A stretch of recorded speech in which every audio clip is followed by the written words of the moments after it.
हाँ, नमस्कार जी। सर नमस्कार। नमस्कार सर, नमस्कार। अच्छा, देखिए, आज हम लोग नक्षत्रों के बारे में बात करेंगे। और ये हमारा नक्षत्र खत्म होने के बाद ये हमारा पहला पड़ाव समाप्त होगा। नक्षत्रों के बारे में बात करने के पहले मैं आप लोगों को बताना चाहूंगा कि हर राशि के अंदर जैसे सवा दो नक्षत्र होते हैं, तो उसी प्रकार से जो ग्रह उस पे बैठे होते हैं उनकी डिग्रीज से हमें पता चल जाता है कि वो किस नक्षत्र में बैठे हैं। वैसे तो आपके पास पाराशा लाइट या जो भी सॉफ्टवेयर है, वो सॉफ्टवेयर भी आपको डिटेल में बताता है कि कौन सा प्लेनेट किस नक्षत्र में है। तो इसमें जो पापी ग्रह होते हैं, पाप प्रभाव के ग्रह होते हैं, एक तो वो कैटेगरी के ग्रह होते हैं। जैसे पांच ग्रह हो गए, सूर्य, मंगल, शनि, राहु, केतु। अगर पाप ग्रह अगर किसी नक्षत्र के ऊपर बैठे होते हैं तो फिर वो दशाओं के अंतर्गत उस नक्षत्र से आने वाली बीमारियों में अपने ग्रह की बीमारियों को मिला के देते हैं। वो अभी जब आप लोग सेकंड पड़ाव पे जब आप आएंगे, नक्षत्र का समाप्त होगा, तो फिर आप लोगों को आसान होगा इस बात को समझना कि किस तरीके से दोनों के दोनों आपस में। हाँ शिवम, कैसे हैं आप? तो इसी को अब यूं समझिएगा कि जो नक्षत्रों के साथ में कुछ नक्षत्र ऐसे हैं। इसके अलावा क्या होता है कि कुछ नक्षत्र गंडमूल के नक्षत्र हैं। तो आप जानते हैं गंडमूल के नक्षत्र छह होते हैं, जो कि संधि के नक्षत्र कहे जाते हैं। ये नक्षत्र हैं अश्वनी, अश्लेषा, मघा, ज्येष्ठा, मूल और रेवती। ये नक्षत्रों की जो बेल्ट है ये आपस में जुड़ती है। मतलब कहने का मतलब है कि जैसे इंग्लिश का एक मुहावरा है, chain would be as strong as its weakest link. ये नक्षत्र के जो गंडमूल के नक्षत्र होते हैं ये वीकस्ट लिंक माने जाते हैं। क्योंकि एक पूरी, जैसे आप समझिए कि ट्रेन एक ब्रॉड गेज पे जा रही है और वहां से अगर वो मीटर गेज पे आती है तो वो जग्स खाती है। तो ऐसे पहला जो नक्षत्र की बेल्ट है, अश्विनी, भरणी, कृतिका, रोहिणी, मृगशिरा, आद्रा, अ, अश्विनी, भरणी, कृतिका, रोहिणी, मृगशिरा, आद्रा, पुनर्वसु, पुष्य, अश्लेषा। अब ये अश्लेषा में जाके कर्क राशि समाप्त होती है। तो अश्लेषा के बाद जो दूसरी बेल्ट शुरू होगी वो मघा से शुरू होगी। तो मघा मघा से जब वो शुरू होती है तो ये जो संधि के दो नक्षत्र हो गए, अश्लेषा और मघा, तो इन्हें गंडमूल का नक्षत्र कहा जाता है, संधि के नक्षत्र। तो इन नक्षत्रों की जो बीमारियां होती हैं, ये वीक लगन होने पे इन बीमारियों के होने की संभावना सबसे अधिक होती है। दूसरा जो है, जो नक्षत्र पीड़ित होते हैं, जैसे मैंने आपको बताया कि नक्षत्र के पीड़ित होने का दो तरीके से पीड़ित हो सकते हैं। एक तो वो मेलिफिक प्लैनेट्स के उन पे बैठने के, उस डिग्री के अंतर्गत बैठने के, जितनी डिग्री पे वो राशि के अंदर नक्षत्र का प्रस्तार है, फैलाव है, उतनी डिग्री के अंतर्गत अगर कोई पापी ग्रह बैठेगा तो वो फिर नक्षत्र को एक वेद पैदा करता है। और तीसरे जो एस्पेक्ट हैं वो हैं हमारे फंक्शनल मेलिफिक्स। जैसे आप जानते हैं मार्केश हैं, ये फंक्शनल मेलिफिक्स हैं। त्रिशटाई के लॉर्ड्स हैं, ये फंक्शनल मेलिफिक्स हैं। यानी कुंडली के आपके लगन के तीसरे, छठे, 11वें के जो लॉर्ड्स हैं ये त्रिशटाइस माने जाते हैं और ये पापी माने जाते हैं। या त्रिक भावों के जो स्वामी हैं, दुख भावों के स्वामी, 6 8 12 के स्वामी, ये भी पापी ग्रह होते हैं। तो जो नक्षत्र, जो लगन के ऊपर फंक्शनल मेलिफिक प्लैनेट्स जिस लगन के भी होते हैं, वो जब उन नक्षत्रों पे बैठते हैं तो वो बीमारी की शुरुआत कराते हैं। अब ये दशा के ऊपर डिपेंड करता है कि दशा आपको कैसी पड़ रही है। अगर दशा आपको अच्छी दशा पड़ी है, सक्सीडिंग, उससे आगे आने वाली दशा अच्छी है, तो वो फंक्शनल मेलिफिक के द्वारा दी गई बीमारी को काट के आगे रिकवरी की तरफ ले जाती है। ये तो इस बारे में हम अगली क्लासेस में बात करेंगे। पहले आप ये जो हमारे पिलर्स हैं इनकी आप तैयारी कर लें। यानी कि आपने अभी तक राशि से आने वाले रोगों के बारे में समझा है, इसके अलावा आपने ग्रहों से आने वाले रोगों को समझा है। तो अब आप नक्षत्र से आने वाले रोगों को समझ लीजिए उसके बाद ज्योतिष बहुत आसान सब्जेक्ट है, और इस ज्योतिष के अंदर कुछ भी पेचीदापन नहीं है। तो वैदिक एस्ट्रोलॉजी में बहुत सिंपल होता है, कोई सब लॉर्ड नहीं है, कोई सब लॉर्ड नहीं है, कोई भी इस तरह से नहीं है कि कॉन्स्टलेशन का सब लॉर्ड ही आपको डिसाइड करके बताएगा, तो फिर आप इसी झमेले में पड़े हुए हैं कि सब लॉर्ड कैसा है। और फिर उसके जो भाव हैं, उपचय भाव का है कि नहीं है, या 2 6 10 का है कि नहीं है, 11वें का है कि नहीं है, तो मतलब बहुत से उतनी पेचीदियों में हम लोग नहीं है। हम लोग बहुत आसान है। आपको मालूम है कि त्रिक भावों का संबंध है अगर उस ग्रह के साथ में, तो वो पापी हो गया फंक्शनली। और अगर त्रिषडाई का संबंध है, क्योंकि इसमें कहा जाता है सर्वे त्रिकोण नीतारो ग्रह शुभ फल प्रदा, मतलब lords of the times are always very very auspicious. पतियः त्रिषडायानाम यथा पाप फल प्रदा, मतलब लॉर्ड्स ऑफ दी त्रिषडाई, थ्री सठ एंड आई, यानी तीसरा, छठा और आई भाव, विच इज 11th हाउस। मतलब उसके जो लॉर्ड्स होते हैं, पति है त्रिषडाया नाम यथा पाप फल प्रदा, हमेशा पापी फल को देने वाले होते हैं। और इसी के आगे उन्होंने बड़ा आसान सा नियम कहा है कि लग्न वे द्वितीयेषु परेशान साहचर्यत स्थानांतरानुगुणेन भवतो फलदायको। मतलब ऋषि पारशर ने इतना सिंपल सिस्टम बना दिया है कि उन्होंने कहा लगन के से जो द्वितीय भाव है और द्वादश भाव है, उसके अपने तो कोई भी रिजल्ट नहीं है। उसकी जो इतर राशि है, यानी उसकी दूसरी राशि अगर त्रिकोणों में पड़ रही है, शुभ भावों में पड़ रही है, तो वो उस ग्रह के परिणाम अच्छे होंगे। अगर वो अशुभ भावों में पड़ी है, यानी कि दुख भावों में या त्रिशटाय भाव में, तो उसके फल खराब होंगे। तो बड़ा आसान सा उन्होंने बता दिया है सिस्टम। उस सिस्टम को आपने फॉलो करना है। तो वैदिक ज्योतिष में कोई एज भी नहीं है। मतलब सिर्फ आपको अपने दिमाग में रखना है कि अगर प्लेनेट मतलब बाय द नैसर्गिक role, by the natural characteristic, अगर वो पापी है तो वो रोग देने में सक्षम है। अगर वो फंक्शनल रूप से पापी है, यानी मार्केश है, बाधीश है, त्रिक भावों का स्वामी है, त्रिषडय का स्वामी है, और साथ में ऐसे नक्षत्र में बैठा है जो कि गंडमूल के नक्षत्र हैं, और लगन का स्वामी कमजोर है, और दशा का स्वामी जो है बाधीश है या मार्गेश है या त्रिशटाएश है या त्रिक का है स्वामी, तो फिर वो रोग कराने में सक्षम है। बहुत आसान सिस्टम है। तो ज्योतिष को समझने के लिए कोई, मतलब इसमें कोई बहुत ही बड़ी कोई मैथमेटिक्स इन्वॉल्व नहीं है। बहुत सिंपल कॉमन सेंस पे ज्योतिष।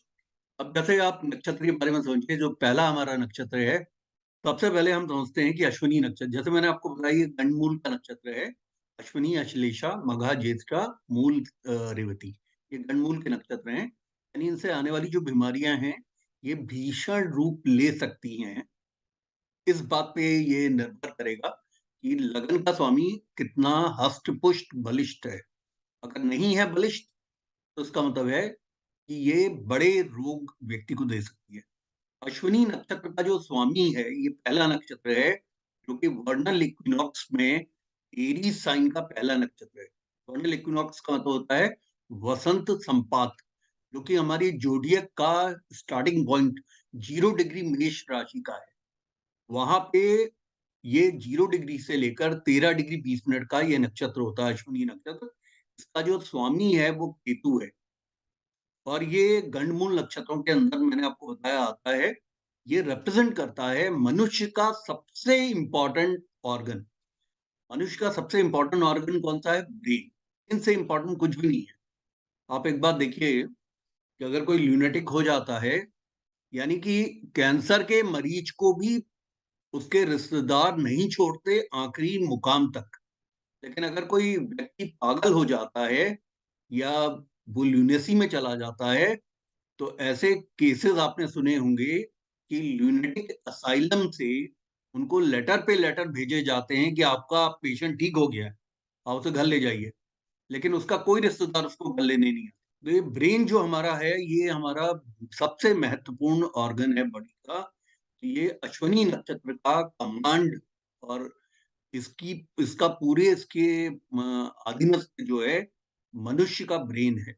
इसका मतलब है कि ब्रेन से रिलेटेड कोई भी अगर बीमारी हो रही है या कोई इंजरी हो रही है हेड में, या वुंड या इंजरीज अगर उसमें स्कल में होती हैं तो वो इसी नक्षत्र से आती है।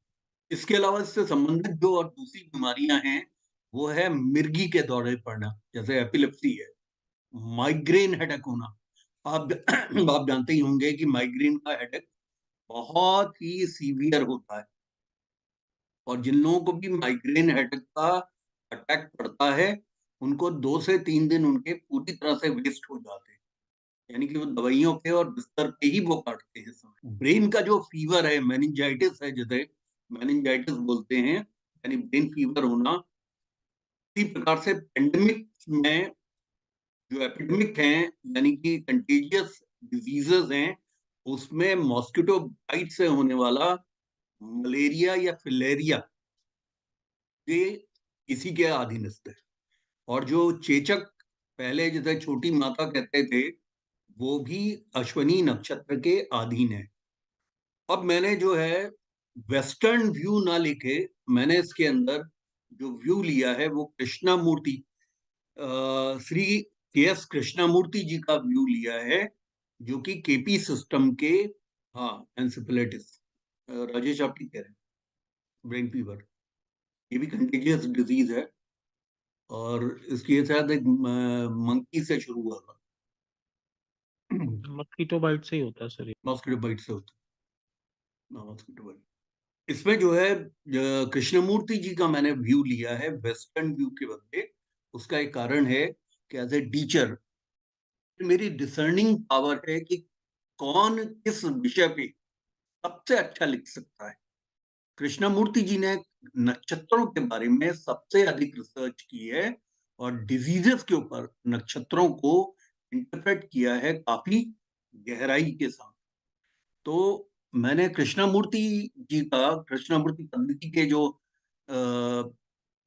जिन्होंने फाउंडर रहे हैं, जिन्होंने बिगनिंग की है, के एस कृष्णमूर्ति जी, उनका व्यू लिया है। इसके पहले मैं आपको ये बता दूं कि अश्विनी नक्षत्र से आने वाली बीमारियों के लिए जिस देवता की आपको पूजा करनी है वो है अश्विनी कुमार। अश्विनी कुमार जो देवता हैं, ये दोनों दोनों धन्वंतरी वैद्य की तरह से ये वैदिकी के देवता माने जाते हैं। इनके मंत्र होते हैं, वैदिक मंत्र होते हैं, इनके द्वारा पूजा की जाती है। इसमें के एस कृष्णमूर्ति जी का जो केपी थ्योरी के जो संस्थापक हैं, उनका जो व्यू है वो है कि अश्विनी नक्षत्र 0 डिग्री एरीज से 13 डिग्री 20 मिनट एरीज या मेष राशि के अंदर में फैला हुआ है। इसका आर्क है 13 degrees and 20 minutes in Aries राशि। इसमें ये पहला कॉन्स्टिलेशन है जोडियक का, और वो ये कहते हैं कि इसका जो अधिष्ट है, इस राशि का जो स्वामी है वो मंगल है, और जो कॉन्स्टिलेशन का जो स्वामी है, नक्षत्र का स्वामी है, वो केतु है। तो इस नक्षत्र के द्वारा जो part of the organs of body cover होते हैं, उसमें पहला है हमारा स्कल यानी कि हेड। इसके अलावा सेरिब्रल हेमिस्फीयर, सेरिब्रल हेमिस्फीयर हमारी बॉडी, ब्रेन का ऊपर का पोर्शन है जो सेरिब्रम को रखता है, यानी कि जिन चीजों पे वो कंट्रोल करता है वो हमारे मसल्स का मूवमेंट है, स्पीच है, रिटेंशन है, रीडिंग है, राइटिंग है, रिप्रोडक्शन है। यानी कहने का मतलब है कि आप लोगों का सेरिब्रल हेमिस्फीयर अच्छा काम कर रहा है, इसलिए आपको अपने टीचर की बात समझ में आ रही है। अदरवाइज आप पूछ रहे होते कि आपने सेरिब्रल हेमिस्फीयर की ब्रीड तो बताई नहीं है, पेडिग्री है या मिक्स्ड है। तो इसका मतलब आप समझ रहे हैं चीजों को। आप ये समझ रहे हैं कि सेरिब्रल हेमिस्फीयर जो है ब्रेन का वो पार्ट है जो कि ऊपर का पार्ट होता है, on the top of the brain, और जो लार्जेस्ट पोर्शन है जिसके अंदर सेरिब्रम होता है, वो सेरिब्रम में आपके मसल्स के मूवमेंट्स को वो डिक्टेट करता है। इसी प्रकार से स्पीच को वो कंट्रोल करता है। और इसके अलावा वो आपकी राइटिंग, अंडरस्टैंडिंग और रिप्रोडक्शन की जो, हाँ वो असल में विषय दूसरा हो जाएगा क्राउन चक्र बोलने पे। क्योंकि क्राउन चक्र में सिर्फ वही नहीं आता, काफी कुछ आता है। तो बहरहाल कहने का मतलब है कि इसके अंदर जो ये गवर्न कर रहा है, ये मसल्स के मूवमेंट्स को गवर्न कर रहा है, स्पीच को गवर्न कर रहा है, आपकी रीडिंग को गवर्न कर रहा है, राइटिंग को, लर्निंग को, रिप्रोडक्शन को और रिमेम्बरेंस को, मेमोरी को। अगर आप में से कोई भी स्टूडेंट मुझसे पूछे कि आपको देखा देखा लग रहा है, तो फिर इसका मतलब है अश्विनी नक्षत्र के देवताओं की पूजा करने की जरूरत है, अगर मेमोरी ठीक से काम नहीं कर रही है तो। तो इसमें डिजीजेस जो होती हैं वो इंजरी इन द हेड, किसी भी तरह की इंजरीज या वुंड्स होना हेड पे, स्कल पे या ब्रेन में इंजरी हो जाना, वो अश्विनी नक्षत्र के पीड़ित होने से होती है। इसके अलावा किसी भी तरह का कंजेशन अगर ब्रेन में आ जाए, यानी कि कंजेशन कब आता है, जिस समय ब्रेन के अंदर आर्टीरियल ब्लड का फ्लो बढ़ जाता है। यानी कहने का मतलब है कि ब्रेन के अंदर कैपिलरीज होती हैं छोटी छोटी, जिस समय ब्लड प्रेशर आदमी का शूट करता है, तो जो आर्टरीज जो हार्ट से ब्रेन को जो आर्टरीज लेके जा रही हैं, आपको मालूम होगा कि ब्रेन से वापस लेके आती हैं जुगुलर वेन्स, और कॉर्ट्राइड आर्टरीज जो हैं हार्ट से ब्रेन में ब्लड लेके जाती हैं, उन्हें कॉर्ट्राइड आर्टरीज कहते हैं। जब उनमें ब्लड का फ्लो इतना बढ़ जाता है कि कैपिलरीज फटने लगती हैं, तो इसका मतलब है जो इस तरह की स्थिति आती है, कंजेशन ऑफ द ब्रेन कहते हैं इसको। इस कंजेशन की वजह कई हो सकती है, थ्रोम्बोसिस हो सकता है, एक ब्लड का क्लॉट हो सकता है जो कि वेन्स में आर्टरीज के अंदर फ्लो कर रहा है। वो अगर वीना केवा की तरफ फ्लो कर रहा है तो सारा ब्लड जो ऊपर को फ्लो करेगा, ब्लड प्रेशर का बढ़ जाना है। इसके अलावा सेरिब्रल एनीमिया बोलते हैं। सेरिब्रल एनीमिया एक बीमारी है जबकि एडिकेट ब्लड का सप्लाई ब्रेन में नहीं होता। आप जानते हैं एनीमिया कहते हैं ब्लड की कमी को होना। एनीमिया हम बोलते हैं हीमोग्लोबिन की कमी होना, उसको एनीमिया बोला जाता है। इसमें जब सेरिब्रल एनीमिया होता है, जो कि डॉक्टर्स कहते हैं कि सेरिब्रल एनीमिया का मतलब है कि ब्रेन को एडिकेट ऑक्सीजन नहीं मिल पा रही है, क्योंकि एडिकेट ब्लड का फ्लो ब्रेन के पास नहीं जा रहा है, जो कि कॉर्ट्राइड आर्टरीज के द्वारा, कैरोटाइड आर्टरीज के द्वारा जाता है। इसमें फेंटिंग अगर हो रही है, किसी को मूर्छा आ रही है या किसी को मिर्गी के दौरे हो रहे हैं, मिर्गी का दौरा या एपिलेप्सी का दौरा तब होता है जिस समय ब्रेन के नर्व एक्टिविटीज के अंदर डिस्टरबेंस हो जाता है, तो उसमें मिर्गी के दौरे पड़ते हैं या एपिलेप्सी होता है। इसी प्रकार से अगर कोई व्यक्ति के अंदर वायलेंस की टेंडेंसी डेवलप हो रही है, कि वो बहुत हिंसक प्रवृत्ति का हो, अगर वो हिंसक प्रवृत्ति का हो रहा है, आदतन की बात नहीं कर रहा हूँ, तो ये आदतन जो है हिंसक प्रवृत्ति का है, तो बात दूसरी है। ऐसे लोग भी हैं जो आदतन बहुत हिंसक प्रवृत्ति के होते हैं।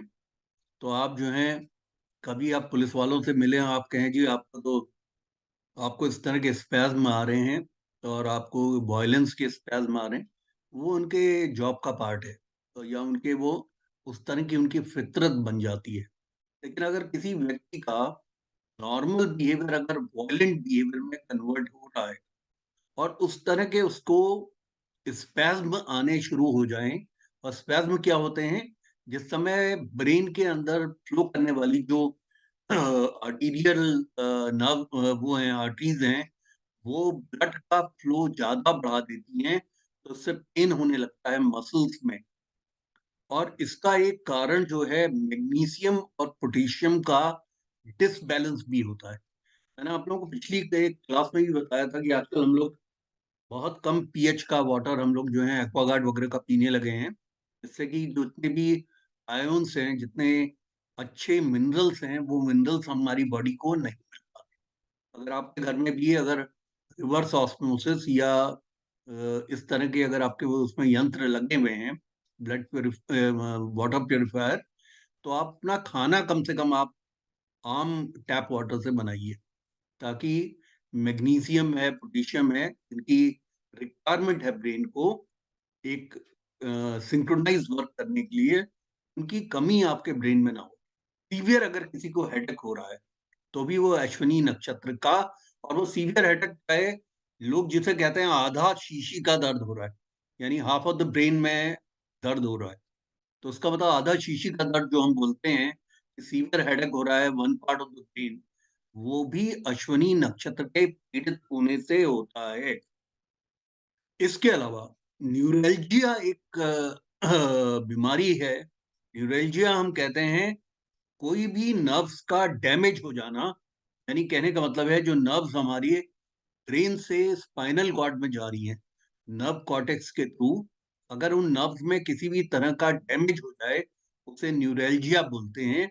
न्यूरल्जिया की जो प्रॉब्लम होने से हाथों में पाँव में नमनस होने लगती है और सीवियर हेडेक होने लगता है।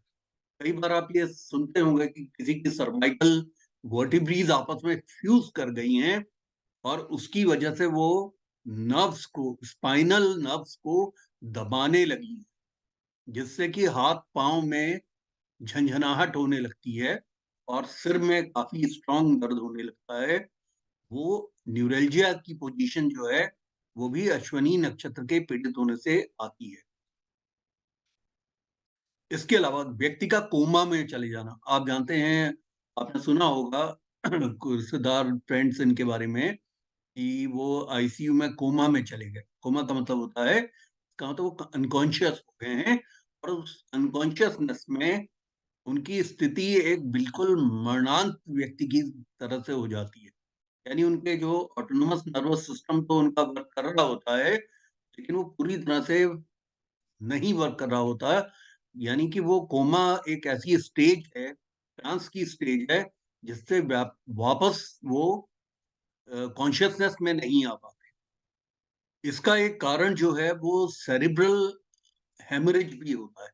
सेरिब्रल हेमरेज जो है, जब भी कभी ब्रेन के अंदर जो ब्लड ले जाने वाली वेसल्स होती हैं, जब वो वेसल्स रप्चर हो जाती हैं, फट जाती हैं, तो फटने की वजह से, ब्लीडिंग होने की वजह से ब्रेन के अंदर एक्सेस ब्लीडिंग हो जाने की वजह से ये स्थिति आती है जिसे सेरिब्रल हेमरेज बोलते हैं, और ये लीड करता है पैरालिटिक स्ट्रोक के रूप में, यानी कि पैरालिसिस आना शुरू हो जाता है। और पैरालिसिस में क्या होता है, जो मोटार एंड सेंसरी नर्व्स हैं वो वर्क नहीं करते, ब्लड का फ्लो जो है different parts of the organs of the body में नहीं जा पाता, लिम्स में नहीं जा पाता, तो वो उनका मूवमेंट, मस्कुलर मूवमेंट नहीं कर पाता। इसी प्रकार से अगर किसी व्यक्ति को नींद से संबंधित कोई बहुत सीरियस प्रॉब्लम हो रही है, यानी वो जिसे आप इंसोम्निया बोलते हैं, इंसोम्निया का मतलब होता है कि व्यक्ति को नींद ना आना बहुत लंबे समय तक। और कुछ ऐसे एपिडेमिक्स हैं, जैसे मैंने आपको बताया कि मॉस्किटो बाइट्स के होते हैं, जैसे फिलेरिया है, मलेरिया है, और जैसे इन्होंने अभी बताया राजेश चुपड़ जी ने, एंसेफेलाइटिस है, इस तरह के हैं। और मेनिंजाइटिस है, जैसे ब्रेन फीवर है, स्मॉल पॉक्स है, यानी कि छोटी चेचक हो जाए, जिसे छोटी माता कहते हैं, तो ये अश्विनी नक्षत्र के पीड़ित होने से होती है, ऐसा के एस कृष्णमूर्ति जी ने केपी सिस्टम में लिखा है। तो मैंने आपको बताया कि I am trying to give you the best of the literature available on various components of our medical astrology, और कोई भी इसमें दो राय नहीं है कि जो हमारे कृष्णमूर्ति साहब ने नक्षत्रों के ऊपर जितना काम किया है, उतना वेस्टर्न एस्ट्रोलॉजर्स ने भी काम नहीं किया है। अब इसके बाद आता है भरणी नक्षत्र। नहीं, सोमनाम्बुलिज्म जो है एक डिफरेंट एक्टिविटी है। देखो, सोमनाम्बुलिज्म होता है नींद में चलना। सोमनाम्बुलिज्म इज अ साइकेट्रिक प्रॉब्लम, और किसी भी तरह की जो साइकेट्रिक प्रॉब्लम है, जैसे एक व्यक्ति का ट्रांस में चले जाना और नींद में चलने लगना, उसमें चंद्रमा के नक्षत्र का इन्वॉल्वमेंट जरूरी है, क्योंकि ओके चंद्रमा सर। मानसो जायते, चंद्रमा मन का कारक है। यानी कि जिस समय व्यक्ति का जो है, मन का मतलब है सॉफ्टवेयर ऑफ द ब्रेन, इतना डिस्टर्ब हो जाए कि वो साइकेट्रिक स्थिति में आ जाए। Somnambulism is a very it's a very risky kind of a disease. Sleep उसमें वॉकिंग। आदमी जो है स्लीप वॉकिंग करता है, और इवन कई बार जो है वो पैरापेट पे चलने लगता है, वॉल्स के ऊपर चलने लगता है। मीन सर ये नक्षत्र से केवल क्लिनिकल कॉजेज को कवर कर रहा है, brain related, skull related. Skull related, brain related को, और साथ में ऐसे ही एपिडेमिक्स को वो कर रहा है जिन एपिडेमिक्स में ब्रेन फीवर आ जाता है, मतलब फीवर का लेवल बहुत हाई हो जाता है और ब्रेन में भी उसका असर होने लगता क्योंकि साइकेट्रिक में तो कोई क्लिनिकल कॉज नहीं मिलता ना, इसमें तो है। क्लिनिकल कॉज मिलेगा। सेक्रेटरी में मिलता है ना क्लिनिकल क्लॉज, अब तो मिलता है राजेश। अब तो जो हमारे 5 हार्मोन्स हैं ब्रेन के, जिसके ऊपर हाइपोथैलेमस और पिट्यूटरी ग्लैंड्स के द्वारा जो वो कवर होते हैं, उन्हीं के इम्बैलेंसेस से साइकेट्रिक प्रॉब्लम होती है, जिसमें मून और मर्करी का भी पीड़ित होना आवश्यक होता है। और वो जो है ऑक्सीटोसिन है, मुझे मतलब ऑफेंड मुझे एकदम से याद नहीं आ रहा है, जिसमें डोपामाइन है, डोपामाइन है, सेरोटोनिन है। सेरोटोनिन है, डोपामाइन है। 5 जो इसके हार्मोन्स होते हैं, उनके इम्बैलेंसेस की वजह से होता है। हम उस पर आएंगे राजेश, हम उस पर आएंगे, अच्छा। क्योंकि अच्छा। सेक्रेटरी का हमारा एक काफी जो है हमारा सेक्रेटरी का ये तो अमर अमरदास जी, मैं इसके बारे में बिल्कुल अनभिज्ञ हूँ। मैंने इस डिजीज का भी नाम अभी तक मैंने काफी किताबें, मतलब आप लोगों के लिए, आप बैकएंड में ना, मैं जो है रोहित शेट्टी से ज्यादा अच्छा डायरेक्टर हूँ। बैकएंड में मैं बहुत अच्छा काम करता हूँ, ताकि मेरे सारे स्टूडेंट जो है सिंगम बने। तो मैं काफी किताबें पढ़ता रहता हूँ। तो मेरे साथ ये है कि इतनी किताबें पढ़ने के बाद भी मैं आपके कावासाकी जो आप ये डिजीज कह रहे हैं, I have not come across this so far. और दूसरा, कृष्णमूर्ति जी ने तो नक्षत्रों को, मैंने तो उसको बड़ा एब्डिक्ट कर दिया है। उन्होंने नक्षत्र पे जो है केपी सिस्टम में नक्षत्रों के डिजीज से संबंधित, उस पे उन्होंने नंबर ऑफ पेजेस डाल दिए। मतलब उन्होंने इतना एक्सटेंसिव रिसर्च की है कि what could be written by the students and what is appropriate for a learners perspective, उसको मैंने डाला है। अगर मैं पूरा पूरा दो दो पेज का अगर मैं यहाँ पे अगर बीमारी डाल देता तो हमारे सारे के सारे तीसरी चौथी क्लास में ही, अभी 5वीं क्लास है, 5वीं क्लास में ही सारे पढ़ा हो जाते अमिताभ बच्चन की तरह। तो मैं नहीं चाहता हर एक का वाटरमेलन सा सिर हो जाए। उतनी ही नॉलेज दी जाए जितना वो लोग डेवलप कर सके। अच्छा, इसके बाद आता है भरणी नक्षत्र। देखिए, एक अच्छे टीचर को ना ये भी समझना होता है कि कितना एब्जॉर्प्शन के लायक है, और कितने आप कितनी डिजीजेस को आप हैंडल कर सकते हैं, और कितनी डिजीजेस आपके पास कॉमनली आएंगी। अब ये कावासाकी जो है, मोटरसाइकिल तो मैंने सुनी है, लेकिन मेरे को डिजीज इसके बारे में नहीं सुनी। तो मेरे कहने का मतलब है, जिस डिजीज को मैंने, इतनी लंबी उम्र मेरी हो गई है, और मैं मेडिकल एस्ट्रोलॉजी का एक आइकॉनिक टीचर माना जाता हूँ। मतलब I am also almost like a celebrity teacher on medical astrology and consulting medical astrologist. तो लोग मेरे पास जो है सारी बीमारियों के लिए आते रहते हैं, और हमारे साथ राजेश पर हैं, ये जानते हैं कि मैं कुंडली को देखते ही मैं पकड़ लेता हूँ क्या डिजीज है और किस स्टेज में है और क्या प्रॉब्लम है। एक बन के इनके एक रिलेशन के साथ भी इस तरह की बात हो चुकी है, लेकिन उन्होंने वो डिजीज मैंने एकदम पकड़ ली थी। तो कहने का मतलब है कि एक आइकॉनिक होने की वजह से उसमें काफी ज्यादा रिसर्च और एक पैशनेटली इन्वॉल्वमेंट की वजह से मैं काफी डिजीजेस से मेरा मतलब वास्ता पड़ता रहता है, और लोग मेरे पास आते रहते हैं मेडिकल एस्ट्रोलॉजी के पॉइंट ऑफ व्यू से। लेकिन इसके बारे में मुझे नहीं मालूम। लेकिन ये आपने, नया है सर। हाँ, एक्चुअली नहीं मेरा एक दोस्त है, वो सीए है, एक्चुअली चार्टर्ड अकाउंटेंट। क्या तो उनका दो बच्ची है, एक बच्ची को ये प्रॉब्लम हुआ था आज से 4 साल पहले। तो बोलते हैं, क्या बोलते हैं इसको? उसको कावासाकी बोलते हैं।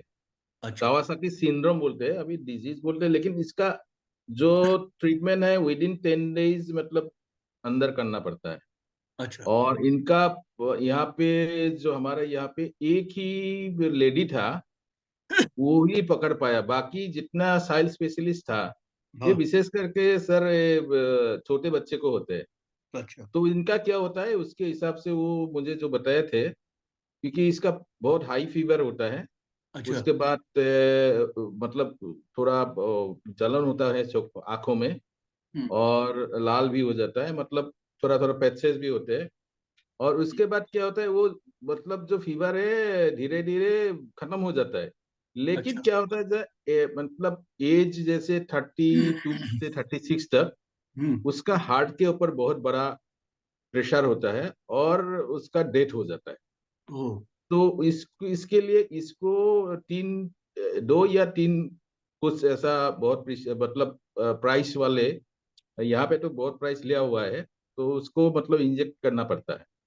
और इसका जो स्ट्रेन जो है वो जापान में उसको हुआ है, मतलब उसको मतलब वहां से आया हुआ है। उसी हाँ, वजह तभी से कवासाकी उसको दिया तभी गया। कवासाकी बोलते हैं उसको। हाँ समझ। हाँ। जी। आपके हिसाब से जो मेरा लगता है सर अश्विनी का नक्षत्र का ही होगा ये। हाँ, क्योंकि ब्रेन जैसे से रिलेटेड जो चीजें हैं वो अश्विनी में है। जी। अभी और उनका कुछ बच्ची बर्नी ठीक में है भी सर। है। बर्नी में भी बच्ची ठीक है उसका, ठीक हो गया। है। अच्छा, देखिए, नेक्स्ट जो हमारा सेकंड नक्षत्र है वो है भरणी नक्षत्र।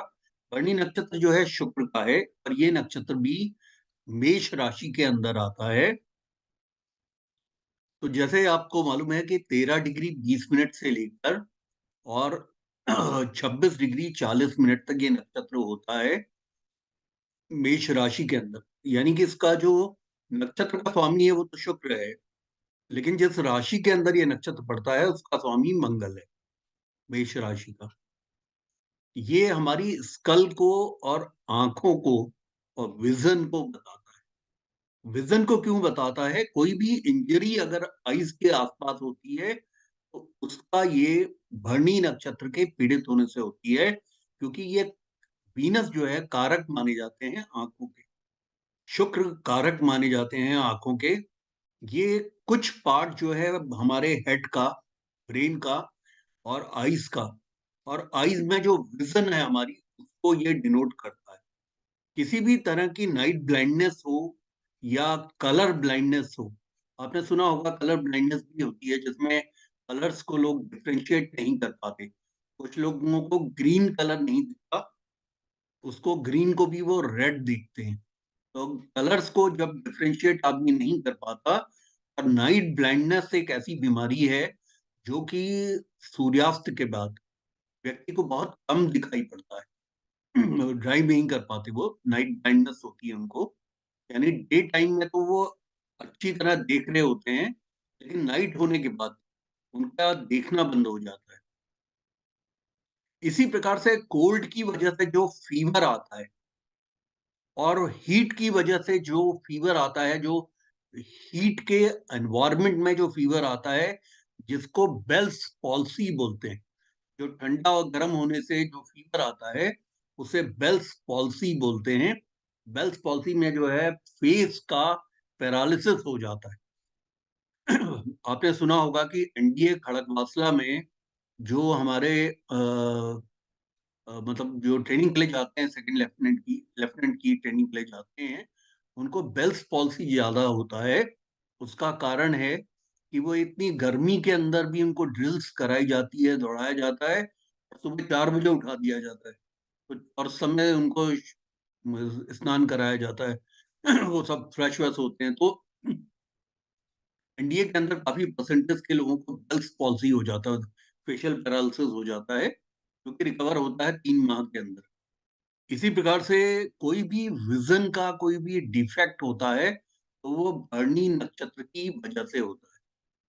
भरणी नक्षत्र के जो ईश्वर हैं वो यमा हैं, यम। यानी कि भरणी नक्षत्र से आने वाली किसी भी तरह की विजन की प्रॉब्लम हो, नाइट ब्लाइंडनेस की प्रॉब्लम हो, कलर ब्लाइंडनेस की प्रॉब्लम हो, इसी प्रकार से ब्रेन से रिलेटेड कोई फीवर हो, कोई प्रॉब्लम हो, या ब्रेन के अंदर में कोई किसी तरह का ब्लड का फ्लो जो है या हार्मोनल फ्लो जो है प्रॉब्लमेटिक हो, तो फिर भरणी नक्षत्र की पूजा की जाती है। उसके देवता की, जो कि यम है, उनके मंत्र किए जाते हैं। इसमें कृष्णामूर्ति पद्धति में कृष्णामूर्ति साहब ने ये लिखा है कि भरणी नक्षत्र मेष राशि के अंदर 13 डिग्री 20 मिनट से 26 डिग्री 40 मिनट तक है, और ये सेकंड स्टार होता है या सेकंड कॉन्स्टिलेशन है जोडियक का, जिसका राशि का स्वामी मंगल है और नक्षत्र का स्वामी, स्टार का स्वामी शुक्र है। जो जिन पार्ट्स को ये बताता है वो पार्ट्स हमारे हेड हैं, यानी हमारे सिर को बताता है, सेरिब्रल हेमिस्फीयर को बताता है। मैंने आपको अभी सेरिब्रल हेमिस्फीयर का मतलब बताया था, जिसमें आप, जो आपके ब्रेन का सबसे बड़ा पार्ट है और जो कि ऊपर की तरफ होता है, सेरिब्रल हेमिस्फीयर के अंदर ही सेरिब्रम होता है, जो कि मस्कुलर मूवमेंट्स को, आपकी थिंकिंग को, आपकी लर्निंग कैपेबिलिटी को, रिटेंशन को, मेमोरी को, रिप्रोडक्शन को, आप किसी बात को सुनकर उस बात को दोबारा आप रिप्रोड्यूस कर पा रहे हैं, इन सभी घटनाओं के ऊपर सेरिब्रल हेमिस्फीयर का रोल होता है। और आपके मसल्स के प्रॉपर मूवमेंट, सिंक्रोनाइज मूवमेंट की भी। इसकी जो बीमारियां होती हैं, वो हेड की किसी तरह की भी इंजरी होती है, वो भरणी नक्षत्र की वजह से आती है। कोई भी इंजरी जो है आंखों के आसपास हो या व्यक्ति के फोरहेड पे हो, माथे पे हो, इसके अंदर, इसके साथ में जो कोल्ड वेनेरियल डिस्टेम्पर बोलते हैं, कोल्ड वेनेरियल डिस्टेम्पर जो होता है, जब आदमी को कफ एंड कोल्ड हो जाता है, नोज बहने लगती है, मतलब कहने का मतलब है जिस समय बहुत ज्यादा टेम्परेचर गिर जाता है और माइनस में चला जाता है, या जैसे 3-4 डिग्री का चला जाता है, तो उसकी वजह से आप देखते हैं कफ एंड कोल्ड होता है, साथ में हमारी नाक बहने लगती है। तो जब हमारी नाक बहने लगती है तो इस तरह की जो कोल्ड वेनेरियल डिस्टेम्पर बोलते हैं इस बीमारी को, और इसके अलावा सेक्सुअली जो ट्रांसमिटेड एक वायरस है जिसे सिफिलिस बोला जाता है, इसका सिफिलिस का जो मैनिफेस्ट होता है वो भी चेहरे के ऊपर आता है। मतलब चेहरे पे, आपको मालूम हुआ, चेहरे पे जो है एक तो जॉस्टर हर्पीस भी आता है, एब्डोमेन में आता है, लेडीज के प्राइवेट पार्ट्स में आता है, और कमर में आता है, उसको बोलते हैं जॉस्टर हर्पीस। छोटे छोटे दाने हो जाते हैं जो कि उसके ऊपर होते हैं। उसी प्रकार से जो हमारी एक स्किन पे, जो फेशियल स्किन पे आता है, सिफिलिस होने से भी इसकी इसके कलर्ड्स बन जाते हैं, यानी कि डॉक्टर वहां से चेहरे से भी आप पकड़ सकता है इसको। बाकी तो डायग्नोस्टिक से पता चलता है। ये सेक्सुअली ट्रांसमिटेड डिजीज मानी जाती है। ये फेस और विजन को, दोनों को इफेक्ट करती है। इसके अलावा किसी भी तरह का कैटरेक्ट होना हेड के अंदर, यानी कि जैसे साइनस, हेड में कैटरेक्ट कब होता है, म्यूकस का बिल्ड ऑन अगर हो जाए, म्यूकस अगर किसी व्यक्ति के साइनस में बिल्ड हो जाए। आपने सुना होगा, लोग कहते हैं मुझे साइनस का बहुत पेन हो रहा है, तो साइनस में जो है म्यूकस भर जाता है, तो बड़ा शूटिंग पेन हो जाता है आंखों के ऊपर। ये आपके, ये हैं साइनस दोनों तरफ, ये आपके जो आईब्रोज है उसके नीचे। तो इसीलिए वो योगा में ना जल नीति कराते हैं, मतलब उसमें एक लोटे में नोज निकली होती है, इधर से पानी डालते हैं, गर्म पानी, ल्यूकवार्म वाटर इधर से निकालते हैं। और किसी को अगर हो जाता है साइनस, तो नटमेग लगाया जाता है। नटमेग का मतलब होता है जायफल, जायफल को घिस के लगाया जाता है ताकि वो गरम गरम लगे, तो उससे जो है साइनस से निजात मिलती है। क्योंकि साइनस की जो प्रॉब्लम होती है, इसका जो हेडेक होता है, वो बड़ा पियर्सिंग होता है, बहुत पियर्सिंग दर्द होता है आपके आईब्रोज के नीचे। तो ये जो म्यूकस का बिल्ड ऑन है साइनस के अंदर, जिसे कैटरेक्ट इन हेड बोलते हैं, वो भी भरणी नक्षत्र के पीड़ित होने से होता है। इसके अलावा किसी भी तरह का म्यूकस वैसे बिल्ड ऑन होना बॉडी के अंदर, ये भी भरणी नक्षत्र की वजह से होता है। जैसे आप कहते हैं फ्लेम आ रहा है या बलगम आ रहा है, तो ये भरणी नक्षत्र के पीड़ित होने से होता है। इसी तरीके से जो मॉइस्ट ह्यूमर है, मॉइस्ट ह्यूमर में कब होता है, जिस समय रेंस वगैरह में आदमी भीग भाग के आ जाता है, तो उसमें बहुत त्रिदोष वाली स्थिति उसको होने लगती है, यानी उसका, उसको बुखार आने लगता है, उसको छींकें आने लगती है, उसको ठंड लगने लगती है। तो वो सारी चीजें जो है भरणी नक्षत्र के पीड़ित होने से होता है। दूसरा भरणी नक्षत्र जो है, जब भी व्यक्ति ज्यादा जरूरत से ज्यादा प्लेजरेबल चीजों में चला जाता है, यानी कि वो प्लेजरेबल चीजों में आदमी कब जाता है, खाने पीने के समय, खाने पीने में उसका जो है चटोरापन हो, मतलब ये तो खैर नॉन टेक्निकल वर्ड हो गया, कहने का मतलब जिस समय फुटलूज होता है, उसको पता चला खाने को बैठा तो उसने जितना सम्चुअस मील है 56 भोग है खा गया। तो इस तरह की जो आदतें एक आदमी को होती हैं, तो इसका क्या मतलब है कि वो अपने टेस्ट को ग्रेटिफाई कर रहा है, मतलब जो उसका उसके टेस्ट बड्स हैं उनका वो पूरा वो उसके मजे ले रहा है, लेकिन उसकी वजह से बॉडी के अंदर कॉम्प्लिकेशंस शुरू हो जाते हैं, और वो जो प्लेजरेबल रीजंस की वजह से कॉम्प्लिकेशंस होते हैं वो भरणी नक्षत्र के पीड़ित होने से होते हैं। इसी प्रकार से कुछ ऐसी डिस्टर्बिंग हैबिट्स होती हैं, जैसे बहुत से लोग आपने देखा होगा कि चेन स्मोकर होते हैं। चेन स्मोकर का मतलब ये नहीं होता है कि सिगरेट को चेन से बांध के मुंह में डाल दिया। चेन स्मोकर का मतलब होता है कि एक सिगरेट अभी बुझी नहीं है और उससे दूसरी सिगरेट जला ली। ऐसे भी आपने देखे होंगे लोग। वह सिगरेट को तो माइंड नहीं करते, वो इंडिया किंग और क्लासिक वगैरह बढ़िया से बढ़िया सिगरेट जो कि 18-20 रुपए की आती है, लेकिन वो दियसलाई को माचिस पे पैसा नहीं खर्च करना चाहते, एक सिगरेट से दूसरी जलाते रहते हैं, उन्हीं को चेन स्मोकर बोलते हैं। मैं नहीं चाहता कि मेरा कोई भी स्टूडेंट आगे कोई भी बात मिसगाइडेड रूप में कहे कि गुरुजी ने कहा था चेन स्मोकर, तो चेन से सिगरेट को बांध के मुंह में लगा रहा है आदमी। तो यानी कहने का मतलब ये किस तरह की हैबिट्स हैं, दीज आर डिस्टर्बिंग हैबिट्स। किसी का टोबैको च्यूइंग करना, किसी का चेन स्मोकर बनना, किसी का जरूरत से ज्यादा अल्कोहल लेना, ये सारी जो चीजें हैं ये भरणी नक्षत्र के पीड़ित होने से होती है, ऐसा कृष्णमूर्ति जी कहते हैं। अब आया कृतिका नक्षत्र, ये तीसरा नक्षत्र है आपका। कृतिका नक्षत्र का एक चरण आपको मालूम है कि वो मेष राशि के अंदर पड़ता है, और इसके 3 चरण पर वृष राशि में पड़ते हैं। जो कृतिका नक्षत्र है, उस नक्षत्र का जो स्वामी है वो सूर्य है। ये नक्षत्र जो है हमारी आईज को बताता है, यानी कहने का मतलब है कि आंखों में किसी भी तरह का जो डिफेक्ट है वो कृतिका नक्षत्र की वजह से होता है। आपने कई बार देखा होगा कुछ लोगों को स्क्विंट होता है। स्क्विंट का मतलब होता है कि वो उनकी आंखों की जो आयरस में जो उनकी प्यूपिल होती हैं, वो प्यूपिल सिंक्रोनाइज नहीं होती। जैसे अभी मैं जैसे देख रहा हूं आप लोगों को, तो मेरी दोनों ही आंखें नीचे देख रही। सपोज मेरी एक आंख आप लोगों को देख रही होती है, एक आंख ऊपर को देख रही होती है टीवी की तरफ, तो आप क्या बोलते हैं, स्क्विंट है आंख में। समझ रहे हैं आप? आपने कई बार देखा होगा कुछ लोगों की आईज की जो प्यूपिल होती है वो थोड़ी सी मिसप्लेस्ड होती है, वो दूसरी तरफ को देख रही होती है। सर तो इस बेंगापन बोलते हैं।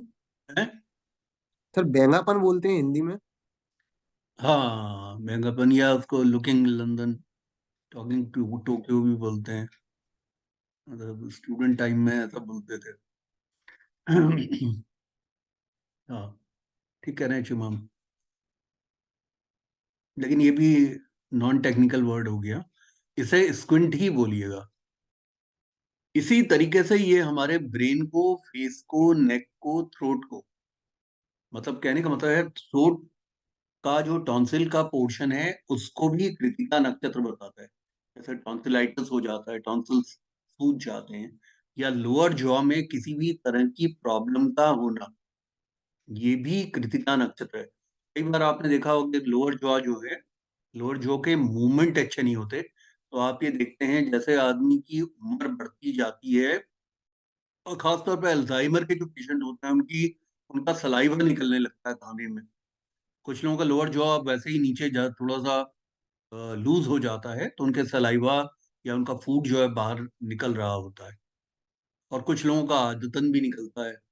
पहले मैं एक कंपनी में काम करता था, तो मेरे जनरल मैनेजर जब भी कभी ऑफिस की पार्टीज में खाते थे, तो उनके उनका जो है खाना हमेशा जो है वो टाई पे गिरता था या टाई के किनारे गिरता था।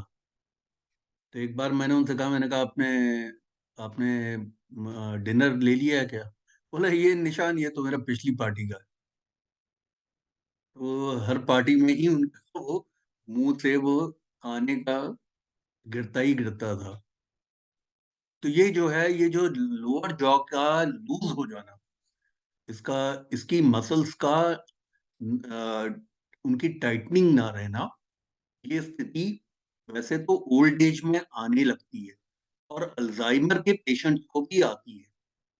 ये कृतिका नक्षत्र के अंतर्गत अगर पीड़ित होता है कृतिका नक्षत्र, तो लोअर जॉ जो है वो लूजन अप हो जाता है, टॉन्सिलाइटिस हो जाता है, टॉन्सिल्स जो है हमेशा सूज जाते हैं, स्वेलिंग हो जाती है नेक के अंदर।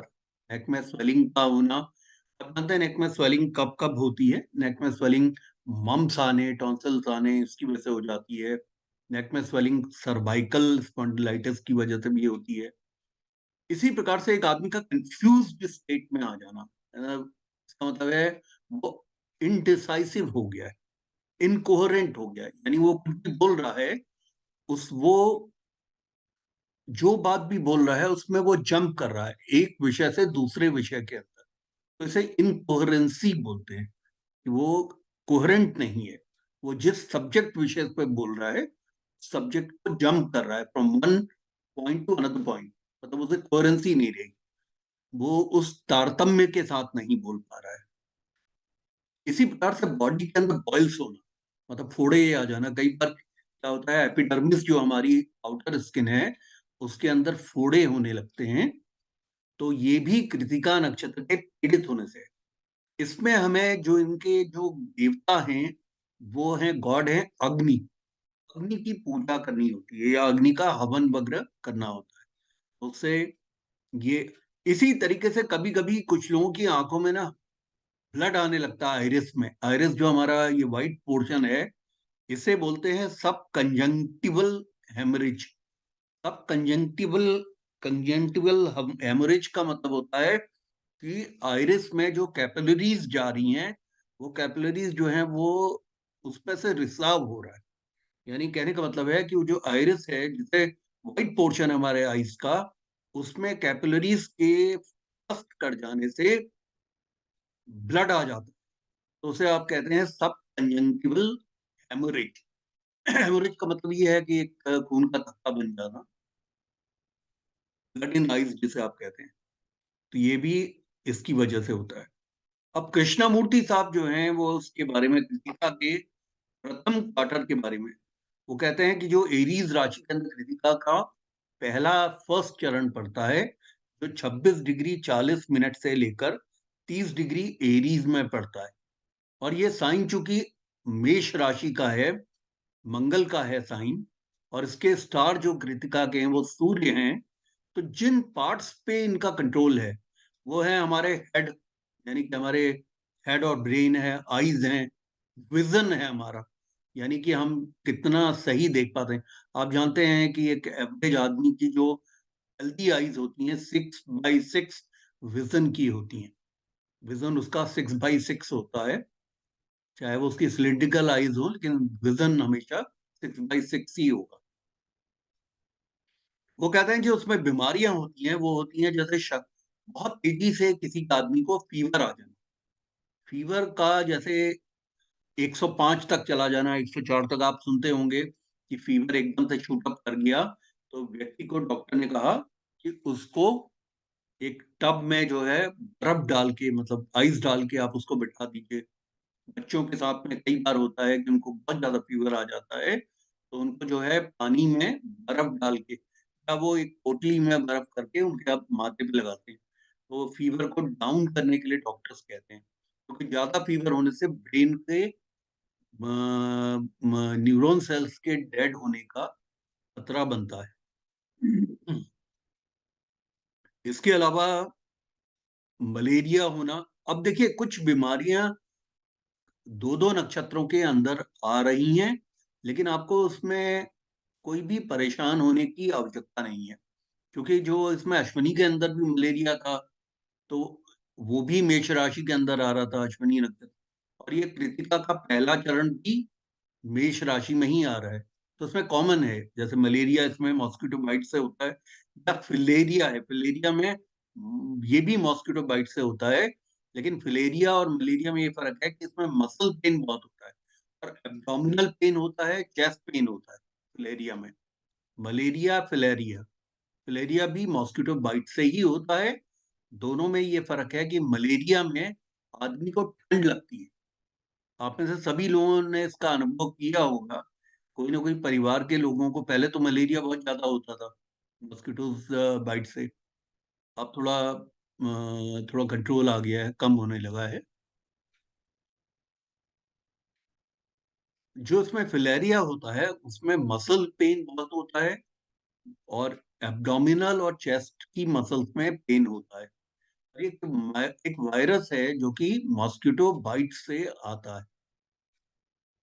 इसी प्रकार से ये जो एपिडेमिक है प्लेग, एक एक ऐसा सीरियस बैक्टीरियल इन्फेक्शन है जो कि मक्खियों के द्वारा फैलाया जाता है। ये प्लेग की जो शिकायत है ये भी इसी नक्षत्र के पीड़ित होने से होती है, कृतिका के प्रथम चरण से के पीड़ित होने से। स्मॉल पॉक्स जैसे चेचक का हो जाना है और किसी तरह का घाव होना है, सेरिब्रल मेनिंजाइटिस है या ब्रेन फीवर है, स्मॉल पॉक्स है, चेचक होना है। इसी प्रकार से कोई कट होना, किसी तरह की इंजरी होना, कोई एक्सीडेंट्स में चोट लग जाना, किसी एक्सप्लोजन के अंदर, मतलब इस तरह का एक्सप्लोजन हो जाए कि उस एक्सप्लोजन में आप देखते हैं कि बहुत बार आर्मी के जवानों का एक्सप्लोजन से उनको उनके बर्न हो जाते हैं उनके ऑर्गन्स। तो वो जो एक्सप्लोजन से होता है वो भी कृतिका नक्षत्र के प्रथम चरण जो कि मेष राशि के अंदर पड़ता है उसकी वजह से होता है। अब कृतिका नक्षत्र के जो सेकंड, थर्ड और चौथा चरण है, ये तीन चरण उसके 10 डिग्री के स्पैन के जो पड़ते हैं वो पड़ते हैं वृषभ राशि के अंदर, टॉरस में, जिस राशि का स्वामी शुक्र है और इस नक्षत्र का स्वामी सूर्य है। में जो बॉडी के ऑर्गन्स इफेक्ट होते हैं वो व्यक्ति का फेस है। फेस पे अगर किसी तरह का निशान पड़ जाए या फेस पे चोट के निशान हो या चेचक के निशान हो, किसी भी तरह के निशान हो फेस पे, तो इसकी वजह से होते हैं। इसी तरीके से फेस अप टू नेक और लैरिंग्स जो हमारा स्पीच बॉक्स है, टॉन्सिल्स हैं, वो सारे के सारे इसी के अंदर आते हैं। लोअर जॉ भी इसमें आता है। और ब्रेन का जो ऑसिपिटल रीजन है जो कि हमारे ब्रेन के बैक साइड में होता है, ऑसिपिटल रीजन, ऑसिपिटल जो पार्ट है ब्रेन का वो हमारे विजन को देखता है। उसमें ऑप्टिक नर्व्स जाती हैं, मतलब जो विजन को बनाने वाला जो ब्रेन के अंदर जो पोर्शन है उसे ऑसिपिटल रीजन बोलते हैं। ये भी हमारे इस कृतिका नक्षत्र के बाद के तीनों चरण जो कि वृषभ राशि के अंदर पड़े हैं उनके पीड़ित होने से होता है। यानी किसी को अगर हॉस्पिटल रीजन में कोई प्रॉब्लम आ रही है तो आप समझ जाइए कि जो वृषभ राशि के अंदर जो कृतिका नक्षत्र के तीन चरण पड़ रहे हैं उसी में कोई पाप प्रभाव आ रहा है। और मैंने आपको बताया कृतिका नक्षत्र के जो देवता हैं वो अग्नि है, तो जैसे होम हवन है वो सब किया जाता है इसमें। आप होम हवन करें, अग्नि की पूजा करें, इससे जो है होता है।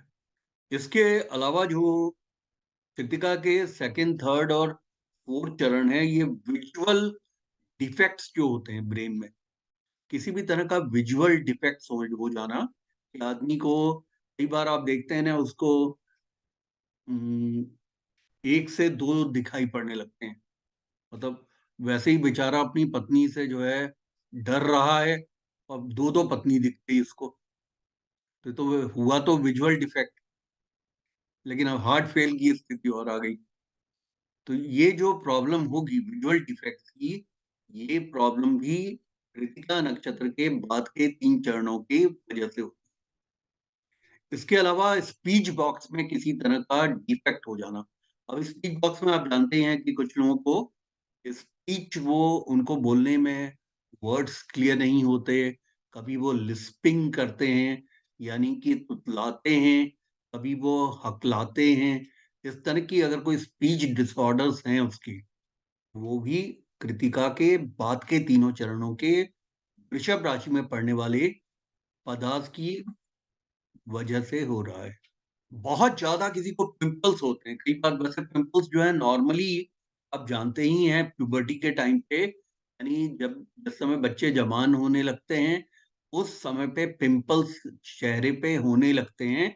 लेकिन अगर पिंपल्स जो हैं बहुत ज्यादा होने लगे तो इसका मतलब है कि ये फिर वृषभ राशि में पहले के 10 डिग्री में पड़ने वाले कृतिका नक्षत्र के पीड़ित हो जाने की वजह से है। और बहुत ज्यादा कट्स हो रहे हैं, कट्स बहुत ज्यादा हो रहे हैं, चेहरे पे कट हो रहा है या हाथ में कट्स लग रहे हैं, तो ये भी उसी वजह से होता है। आंखों के अंदर रेडिशनेस आ जाना, आइरिस में जैसे मैंने आपको बताया, आंखों में प्यूपिल के नीचे जो व्हाइट पोर्शन है उसमें रेडिशनेस आ जाए, आई सोर हो जाए, आंखों में कभी बार आई सोर, जैसे बेड सोर्स होते हैं ना, तो आई सोर्स भी होते हैं, तो उसमें आप जानते ही हैं कि वो एक आइसोर, आप जानते हैं ना वो जो हमारी ये आंखों की जो मीरीज होती हैं उनमें अंदर की तरफ से एक दाना सा निकल आता है, आइसोर्स हो जाना, तो वो चुभता है फिर आंखों में, ये पेट की खराबी से होता है। इसके अलावा क्विंजी बोलते हैं एक बीमारी को, क्विंजी का मतलब है टॉन्सिल्स में कभी कभी पस का फॉर्मेशन हो जाता है। टॉन्सिलाइटिस में पस फॉर्मेशन नहीं होता है, उसमें टॉन्सिल्स इन्फ्लेमेट करते हैं, यानी कि सूज जाते हैं, बड़े हो जाते हैं। लेकिन जो क्विंजी बीमारी है, क्विंजी में क्या होता है, जो हमारे लेफ्ट एंड राइट टॉन्सिल्स हैं उसमें पस आ जाता है, पस फॉर्मेशन हो जाता है, तो वो बैक्टीरियल एक्शंस की वजह से होता है।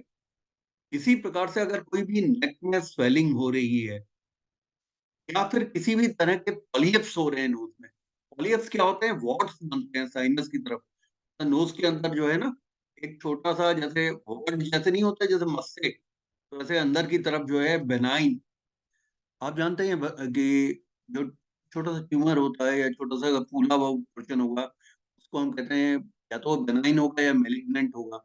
मेलिग्नेंट का मतलब होता है कैंसरस और बेनाइन का मतलब नॉन कैंसरस। वो जो नाक के अंदर जो अंदर की तरफ से और साइनस की तरफ से जो एक फूल जाता है, एक मांस का टुकड़ा वॉट की तरह जैसे मस्सा होता है उसकी तरह, तो वो क्या होता है कि वो ब्रीदिंग में डिफिकल्टी क्रिएट करने लगता है। ये वॉट्स जो हैं ये साइनस के एरिया में ज्यादा होते हैं, बैक ऑफ द नोज होते हैं, इनको पॉलियप्स बोलते हैं। पॉलियप्स का आप जानते ही हैं कि इसका लोग सर्जरी कराते हैं, एडिनॉइड्स की एंड पॉलियप्स की। तो ये कृतिका नक्षत्र के पीड़ित होने से होती है। तो अब जब कोई आपके पास आएगा और कहेगा पॉलियप्स एंड एडिनॉइड्स हैं, तो मैं सर्जरी कराऊं कि ना कराऊं, तो आपको मालूम है कि जो पॉलियप्स होते हैं, एडिनॉइड्स होते हैं, इनकी सर्जरी कराने के बाद भी ये हो जाते हैं। एक तो जनरल एनेस्थीसिया दे के सर्जरी होती है, सर्जरी करके वो निकालते हैं इसको, लेकिन वो फिर 10-12 महीने के अंदर वो दोबारा हो जाते हैं। इसी तरीके से टॉन्सिल्स जो है, जिनको टॉन्सिलाइटिस होते हैं, टॉन्सिल्स निकाल दिए जाते हैं, फिर उनको जो है 2-3 साल के अंदर फिर दोबारा टॉन्सिल्स आ जाते हैं और टॉन्सिल्स बढ़ जाते हैं। इस तरह की अगर कोई आपके पास पथरी लेके आता है और कंप्लेंट करता है, तो आप उसे क्या बोलेंगे कि भाई अग्नि की पूजा करो। तो वो पूछेगा अग्नि की पूजा कैसे करूं, पड़ोसी का मकान जला दूं क्या, और उसमें आप और उसमें प्रणाम करूं क्या?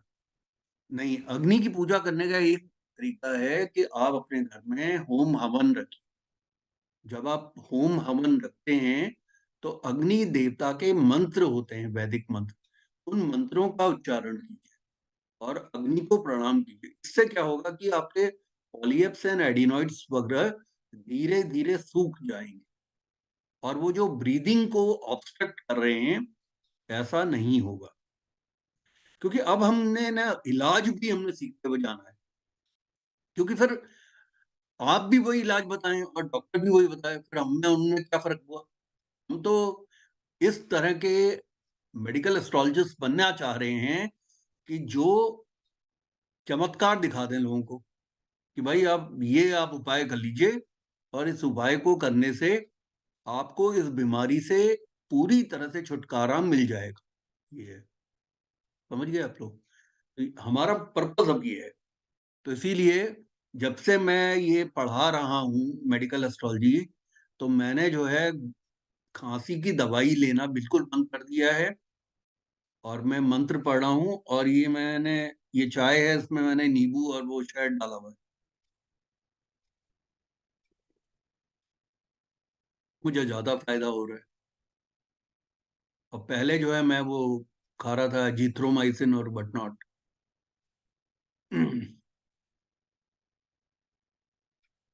रोहिणी नक्षत्र है, ये चौथा हमारा नक्षत्र है, जिसका स्वामी चंद्रमा होते हैं। ये हमारे फेस को ये हमारे फेस को रूल करते हैं, हमारी जिह्वा को रूल करते हैं। और इसके अलावा ये नक्षत्र हमारे नेक में जो वर्टिब्रल कॉलम जो जा रही है उसके ऊपर भी इनका अधिकार है। यानी कहने का मतलब है कि नेक में अगर आप थोड़ा सा दबाएंगे तो आप देखेंगे वर्टिब्रास होती हैं, यानी कि सर्वाइकल वर्टिब्रीज वगैरह होती हैं, तो वो स्टिफ होने लगती है। तो उसका अधिकार इस रोहिणी नक्षत्र का है। इस रोहिणी नक्षत्र के पीड़ित होने से और चंद्रमा के पीड़ित होने से व्यक्ति को क्या होता है, स्वेलिंग होने लगती है नेक में। कई बार आप देखते हैं एक्सरे कराना पड़ता है नेक का, या एमआरआई कराना पड़ता है, और गोली लगाना पड़ता है, और क्रेप बैंडेज बांधनी पड़ती है, या कॉलर लगाना पड़ जाता है। कॉलर आता है वो भी लगाते हैं। इसी तरीके से इस नक्षत्र के पीड़ित होने से कोल्ड की वजह से आने वाला फीवर होता है, या चेस्ट में आने वाला पेन, क्योंकि चंद्रमा जो है सर्कुलेटरी सिस्टम के भी मालिक हैं, और ये इनका नक्षत्र है रोहिणी नक्षत्र। इसमें होने से चेस्ट में किसी भी तरह का पेन अगर आदमी को हो रहा है तो वो भी रोहिणी नक्षत्र के पीड़ित होने से होगा। लेडीज में अगर इरेगुलर मेंस्ट्रुअल साइकिल चल रही है तो वो रोहिणी नक्षत्र के पीड़ित होने से होता है। कभी कभी आप देखते हैं कि कुछ लेडीज को from the time of the puberty till the time of menopause, तब तक उनको हमेशा डिसऑर्डर मेंसेस होते हैं। तो इसका मतलब आप समझ जाइए कि ये रोहिणी नक्षत्र के पीड़ित होने से है। अब इसका सॉल्यूशन आपको रोहिणी से ही निकालना है। और उसके जो गॉड है वो ब्रह्मा है। तो ब्रह्मा जी का जो एक मंदिर है, ब्रह्मा जी का एक सिंगल मंदिर है पुष्कर में। आप उनको बोलिए भाई पुष्कर होके आओ। जब आप पुष्कर होके आओगे तो ये बिल्कुल ठीक हो जाएगा। या आपको सर्वाइकल की प्रॉब्लम आ रही है, स्पॉन्डिलाइटिस की, और आपको स्पाइनल कॉर्ड की प्रॉब्लम आ रही है, या आपको बार बार कोल्ड से फीवर हो जा रहा है, या आपकी स्वेलिंग है नेक के अंदर, या चेस्ट में आपको पेन हो रहा है रेगुलर सर्कुलेटरी सिस्टम की वजह से, या किसी भी तरह के अवरोध की वजह से, तो ब्रह्मा जी का जो मंदिर है पुष्कर अजमेर शरीफ के पास है, वो वहां पे आप दर्शन करके आइए, और वहां पे पूजा करके आइए, वहां पूजा पाठ करके आइए, और पंडित को वहां हायर करके मंत्र वगैरह करा के आइए, तो उससे आप ठीक हो जाएंगे। अब कोई आदमी कहे कि मैं जा नहीं सकता वहां पे, तो आप स्वयं जो है आप ढूंढ के ब्रह्मा जी के कुछ पूजाओं के मंत्र हैं, इन सबको मैं आपको बताऊंगा बिल्कुल लास्ट क्लास में। एक्चुअली क्या होता है कि सबसे पहले ना रेमेडीज की क्लास हम सबसे पहले नहीं करते, क्योंकि उसमें स्टूडेंट कहते हैं बल्ले बल्ले अब तो पूरा ही आ गया।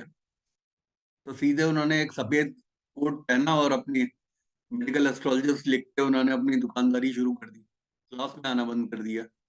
तो यह सबसे लास्ट क्लास में के लिए हम ये पिटारा रखते हैं, जिसमें आपको सारे मंत्रों से आपको वाकिफ कराया जाएगा कि कौन से मंत्र किसके लिए कर रहे हैं, तो आप उसमें एक्सपर्ट हो जाएंगे।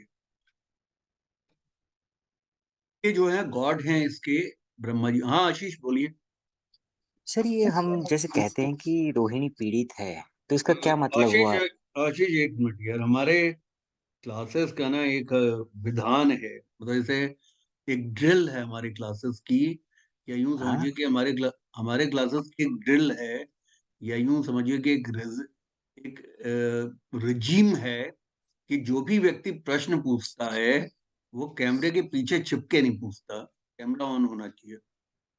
जी सर। हाँ, तो मेरा ये कहना था कि जैसे आशीष जी पहले अपना परिचय दीजिए पूरी क्लास को, क्या है पूरा शुभ नाम आपका? सर मेरा नाम आशीष लोनावत है। लोनावत। हाँ, I am basically A Jain. Okay, ठीक है। और 13 साल से मैं मलेशिया में हूँ, 13 साल से ज़्यादा हो गए। And I am into IT consulting. Okay, great. या हाँ, बात पूछिए। तो हम ही जैसे कहते हैं कि रोहिणी नक्षत्र पीड़ित है, तो इसका क्या मतलब हुआ कि जन्म राशि चार्ट में कोई फंक्शनल या नेचुरल मेलेफिक बैठा है, या कोई ट्रांजिट में हम ये देख रहे हैं कि उस जो खराब ग्रह है उसकी ट्रांजिट उसको पीड़ित कर रही है? ये पीड़ित होना हाँ जी। का क्या मतलब है? मतलब एक्चुअली क्या है कि आपका जो प्रश्न है ना, वो in fact it carries the answer by itself. मतलब एक तो एक बड़ी अच्छी बात कि आपने जो बेस्ट वर्क लगाया है, that has been very appropriate. देखिए, पीड़ित होने का एक सोचने वाली बात है। सबसे पहले तो क्या है कि नेटल चार्ट में किसी भी राशि का पीड़ित होना और किसी भी राशि में पड़ने वाले सवा दो नक्षत्रों का पीड़ित होना, वो हमें कैसे पता चलता है? जब हम स्थूल रूप से देख रहे हैं तो हम क्या है, अगर supposing if you are not aware कि हम क्या डिग्री है प्लैनेट की, जैसे शनि जो है एक मैलेफिक प्लैनेट है और मंगल के लग्नों में बहुत ज्यादा मैलेफिक हो जाते हैं। सपोज वो ऐसे शनि, अगर हम हमको डिग्रीज नहीं मालूम तो हम बोलेंगे यार ये शनि जो है ये जो रोहिणी नक्षत्र पड़ रहा है, ये नक्षत्र इसमें पड़ रहा है आपके वृषभ राशि के अंदर। अब ये वृष में बैठा हुआ शनि है, यानी कहने का मतलब है कि जो सैटर्न है वो वृषभ राशि के अंदर है और बंदा जो है, बंदे का, व्यक्ति का जो लगन है वो मंगल का है। तो उसका मतलब शनि एक तरह से, शनि के तीन शत्रु हैं, सूर्य, चंद्रमा और मंगल। तो उसका मतलब अपने शत्रु के लगन को वो हार्म करेगा। अब वो वृषभ में है। अब वृषभ में अगर हमें डिग्री का पता चल जाए तो हमें ये समझ में आ जाएगा कि भाई इसकी जो डिग्री है वो 10 डिग्री से ऊपर है टॉरस में, और 23 डिग्री 20 मिनट के पहले है। 13 डिग्री 20 मिनट का एक नक्षत्र होता है।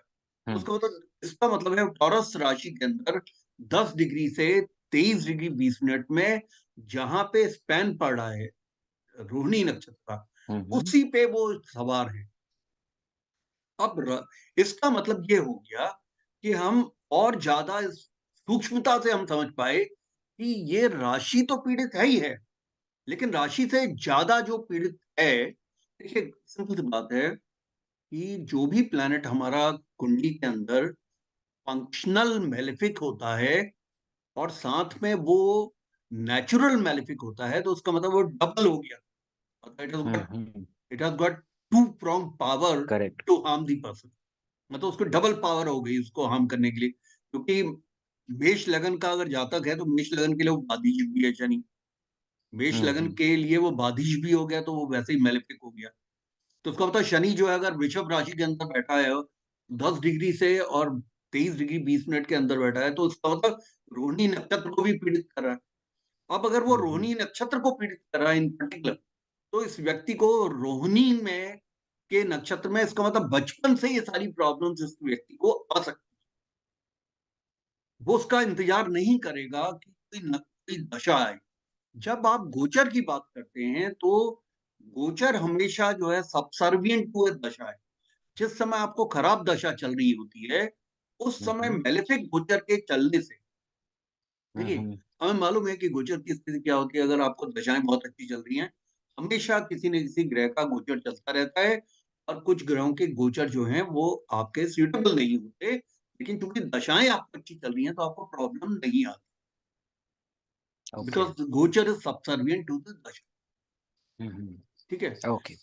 Then we also know that Gochar is also divided between the faster moving planet and the slower moving. तो slower moving का हम जानते हैं गोचर का इम्पैक्ट ज्यादा है, ये हमें मालूम है।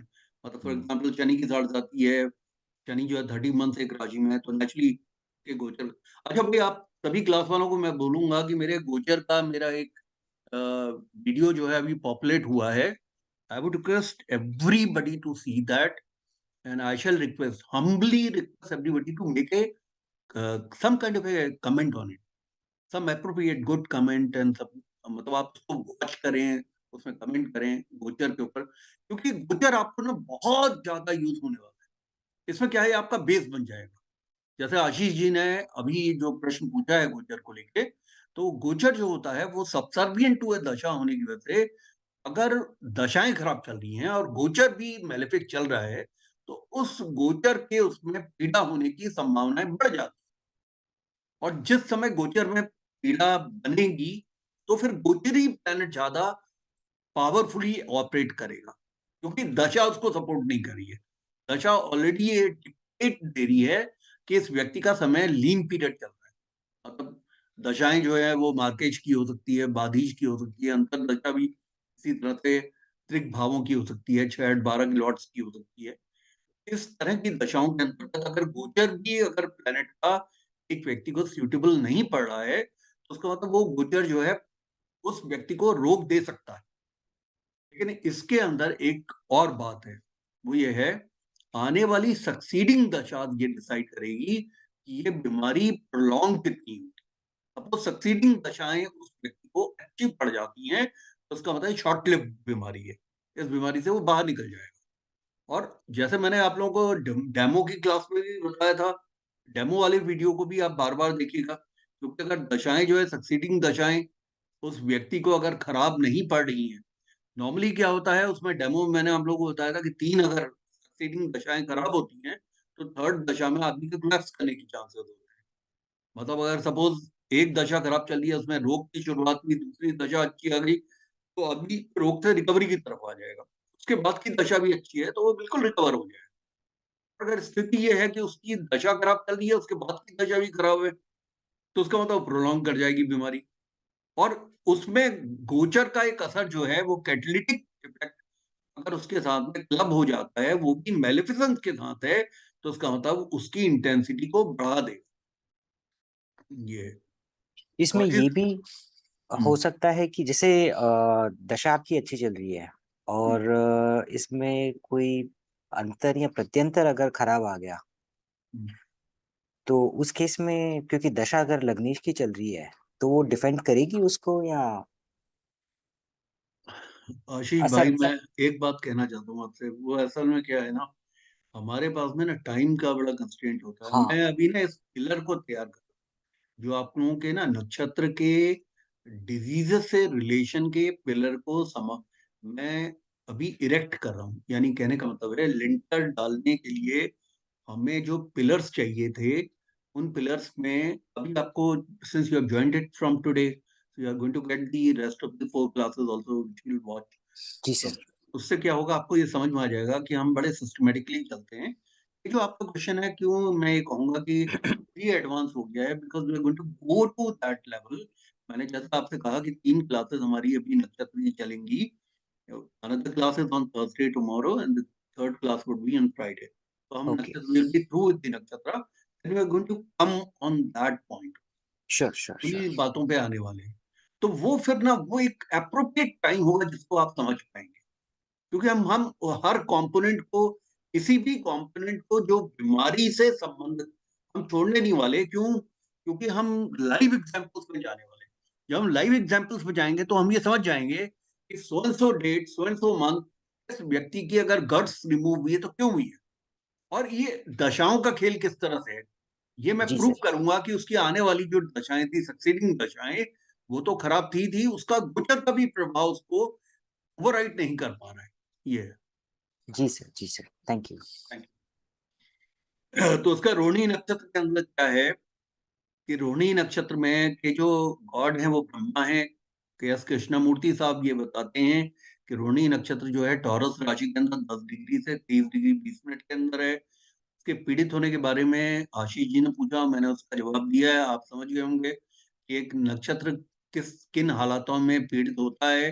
अगर वो फंक्शनल मैलिफिक भी है और नेचुरल मैलिफिक भी है तो ज्यादा पीड़ित होगा।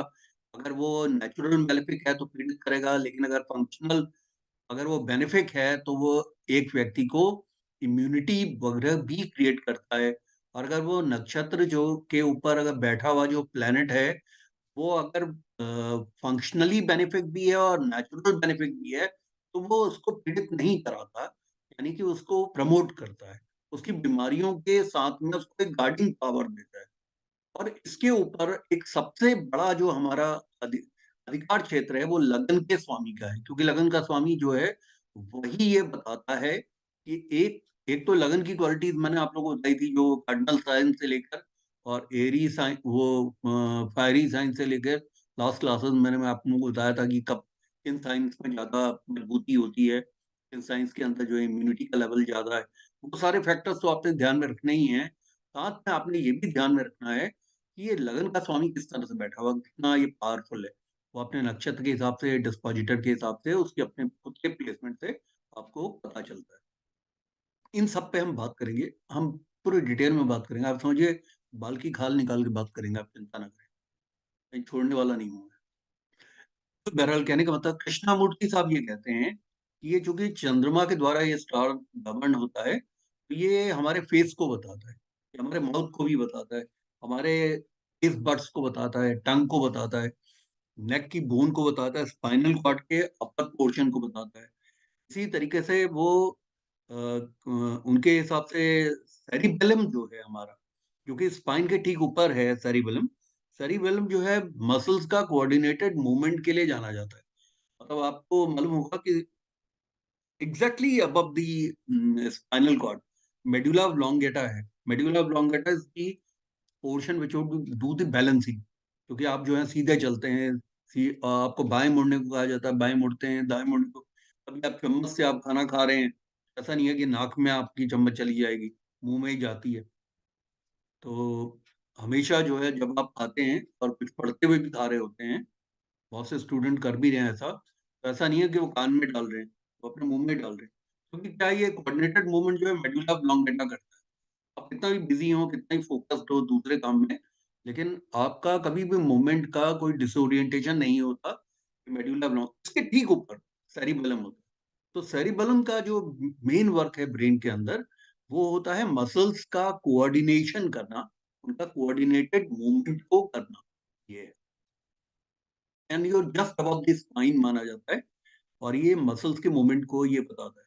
तो ये चीज भी जो है रोहिणी नक्षत्र के अंतर्गत आती है। इसी प्रकार से हमारे जो टॉन्सिल्स का पोर्शन है, मम्स का पोर्शन है, पैलेट है, पैलेट आपका आप जानते हैं मुंह खोलेंगे तो ऊपर का जो पोर्शन है वो पैलेट है। वो इसके अलावा जो आपका सपलनेस ऑफ नेक है, सपल का मतलब होता है जैसे उसका इलास्टिसिटी, मतलब कभी कभी आप अपनी गर्दन को, अब तो मेरी एज हो चली है तो मेरी गर्दन ऐसे घूमती नहीं है, लेकिन जब जो जिम्नास्ट वगैरह होते हैं आप देखते हैं कि वो गर्दन को 180 डिग्री तक वो घुमा देते हैं दोनों तरफ, मतलब। और इसी तरह योगा के जो इंस्ट्रक्टर्स होते हैं वो गर्दन को बहुत ज्यादा घुमा देते हैं कई बार। तो वो ये जो सपलनेस होती है ये भी रोहिणी नक्षत्र के अंतर्गत आती है उसका। तो आप ये समझिए कि ज्योतिष में उसी चीज से उस चीज का होना और ना होना दोनों आता है। तो उसका मतलब है स्टिफनेस ऑफ नेक, नेक की इतनी स्टिफनेस हो जाएगी आप उसको 30 डिग्री से ऊपर अगर आपको घुमाने में आपको पेन हो रहा है, तो उसका मतलब स्टिफनेस भी आपकी रोहिणी नक्षत्र के पीड़ित होने की वजह से आ रही है। इसके अलावा जो आपके सर्वाइकल जो वर्टिब्रिज हैं, यानी आपका जो सर्वाइकल का जो पोर्शन है, जिसमें मैंने अभी आपको बताया कि सर्वाइकल कई बार लोगों की 5 और 6 यूज कर जाती है। क्या होता है कि हर समय वो कंप्यूटर में बैठे हैं, लैपटॉप में बैठे हैं, तो उनकी गर्दन यूं ही है, नीचे है, तो प्रॉपर कायरो प्रैक्टिशनर्स के साथ में वो अपनी पोस्टर्स को नहीं वो करते, एरिग्नोटिक, एरिगोमेटिक, एरिगोनॉटिक क्या है, वर्ड क्या है, एरिग्नोमोटिक क्या बोलते हैं उसको, जिसको आजकल चेयर्स आनी शुरू हो गई है, मैं वर्ड बिल्कुल भूल रहा हूँ।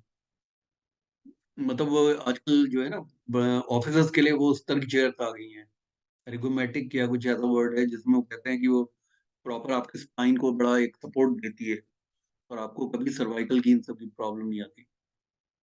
तो बहरहाल कहने का मतलब है कि जो इसी तरीके से जो जब भी कोई आपको सोर्स होते हैं थ्रोट के अंदर, जैसे छाले पड़ जाना है, ये भी रोहिणी नक्षत्र के पीड़ित होने से होती है।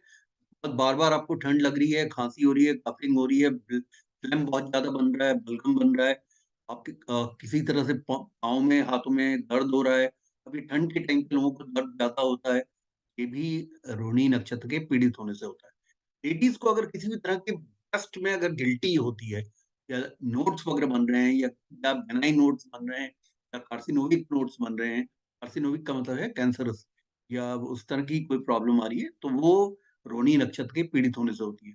इसी तरह से आप देखते हैं गॉइटर एक बीमारी होती है, ergonomic, thank you so much Rajesh, ergonomic chairs होती हैं। ये हमारे वहाँ जो है बड़े वर्सेटाइल लोग हैं विद ग्रेट जनरल स्टडीज। तो बहरहाल कहने का मतलब है कि जो गटर जो होता है ना, गटर को हम कहते हैं कि गले में तो वो बहुत ज्यादा फूल जाता है। वो क्यों फूलता है? क्योंकि उसकी वजह से वो हम थायराइड की प्रॉब्लम होने की वजह से इसमें, तो ये सब जो प्रॉब्लम्स है। इसी तरह से एक बीमारी होती है जो इससे आती है, उसे कहते हैं एपोप्लेक्सी। एपोप्लेक्सी का मतलब होता है आदमी का मूर्छित हो जाना, और वो कोई सेरिब्रल ब्रेन स्ट्रोक की वजह से मूर्छित होता है।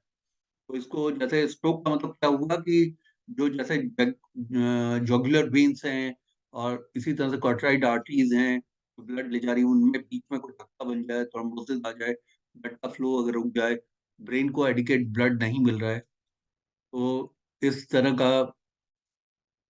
कौन सा वर्ड राजेश, आप अनम्यूट करके बताइए। सर जो आपने अभी बोला, इसको बोलते हैं एपोप्लेक्सी। एपोप्लेक्सी का एपोप्लेक्सी। एपोप्लेक्सी एपोप्लेक्सी का मतलब ये होता है कि आदमी का मूर्छित हो जाए। ये ओके। सेरिब्रल ब्रेन स्ट्रोक की वजह से होता है। और ब्रेन स्ट्रोक नॉर्मली जो है थ्रोम्बोसिस की वजह से होता है, खून में कोई धक्का बन अच्छा। जाए उसकी वजह ओके। से। इसी तरह से लेडीज को अगर कोई रेगुलर मेंसेस वगैरह होते हैं, तो वो भी रोहिणी नक्षत्र के पीड़ित होने से होते हैं। और मेन और वीमेन में जब हाथ पांव में स्वेलिंग होनी, अभी जाड़ों के टाइम पे लोगों को ज्यादातर ये कंप्लेंट होती है कि उनके जो लिम्स हैं वो उनमें स्वेलिंग हो जाती है, तो उसका कारण भी रोहिणी नक्षत्र के पीड़ित होने से है। तो उसका मतलब ब्रह्मा जी की पूजा पाठ करने से ये प्रॉब्लम ठीक हो जाएगी। ये अब इसके बाद आता है मृगशिरा नक्षत्र। ये हमारा 5वां नक्षत्र है।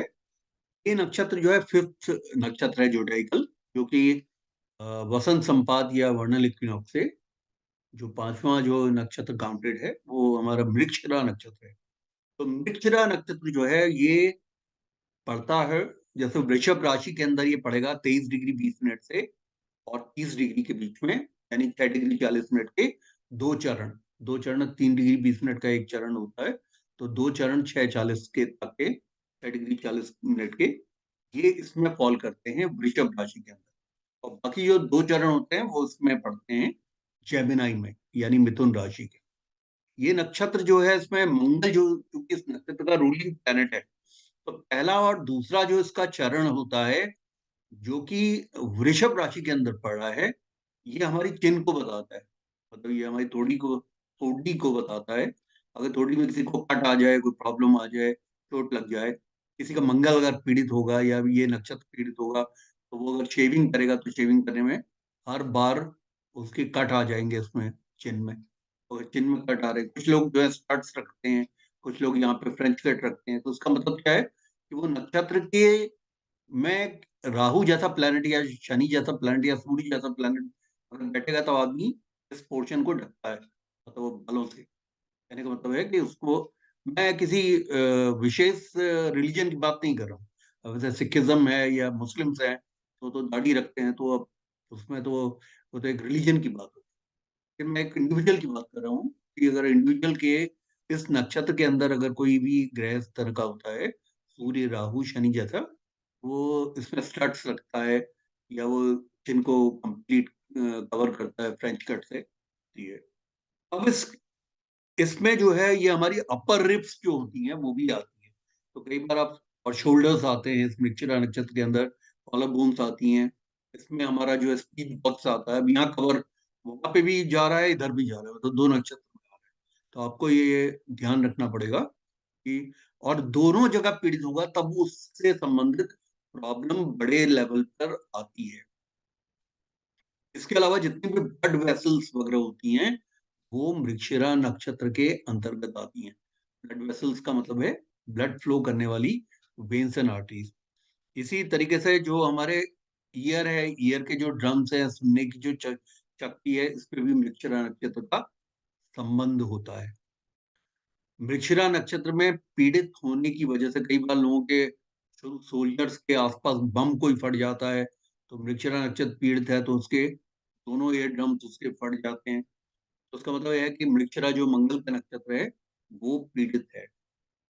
इसी तरीके से किसी भी तरह का वुंड होना, किसी तरह की इंजरी होना फेस के अंदर, वो भी इसी रात से आती है। कोल्ड एंड कफ का बार बार होना, खांसी का बहुत जोर जोर से ड्राई कफ का होना, वो भी इससे आता है। टॉन्सिल से संबंधित कोई प्रॉब्लम्स होती हैं तो वो आती है। अब कहने का मतलब आप ये देखेंगे एक राशि के अंदर से आने वाली जो प्रॉब्लम्स है, कई बार वो नक्षत्रों में भी डिवाइड हो रही है। मतलब राशि वही है वृषभ राशि।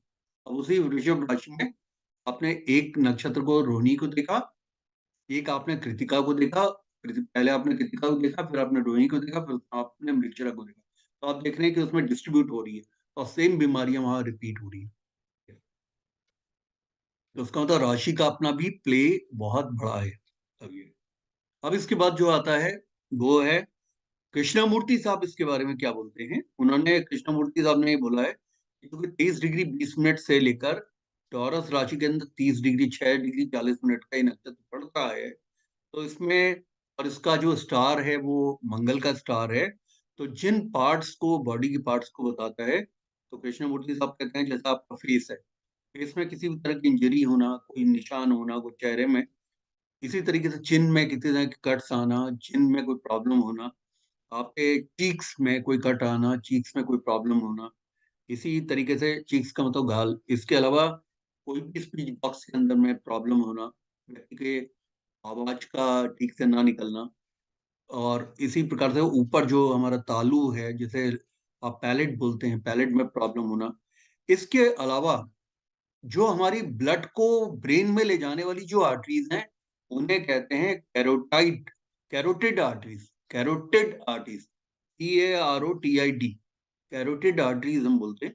तो कैरोटिड आर्टरीज जो है ब्लेड, जो हार्ट से ब्लड को ब्रेन में फ्लो करती है, अगर उन कैरोटिड आर्टरीज के अंदर वो कभी कभी, जैसे ओल्ड एज में क्या होता है कि वो संकुचित हो जाती हैं, इनफ्लेक्सिबल हो जाती हैं, तो वो उनका वेस्कुलर मूवमेंट जो है वो अवरोध में आ जाता है, तो बुढ़ापे में थोड़ा कम ब्रेन में ब्लड जाता है। उसकी वजह से क्या देखा जाता है कि उस व्यक्ति को याददाश्त में, मेमोरी में प्रॉब्लम आनी शुरू हो गई, और कभी कभी उसको अनकॉन्शियसनेस या वर्टिगो की फीलिंग हो रही है, चक्कर से आ रहे हैं उसको। टॉन्सिल का बहुत ज्यादा बढ़ जाना, ये भी मृगशिरा नक्षत्र के पीड़ित होने की वजह से होता है। इसका ये फर्स्ट हाफ है जो कि वृषभ राशि के अंदर आ रहा है। अब इसका वो ये कहते हैं कि जो पिंपल्स की बीमारी है वो भी फर्स्ट हाफ से ही होती है। कट्स, इंजरीज हैं, किसी भी तरह का चेहरे के अंदर पेन है, किसी तरह का थ्रोट में, चाहे थ्रोट का आपका कोल्ड एंड कफ की वजह से है। इसी तरीके से एडिनोइड्स, एडिनोइड्स क्या होता है? लिम्फेटिक टिश्यूज होते हैं जो कि बैक ऑफ द नोज पे होते हैं, इनको एडिनोइड्स बोलते हैं।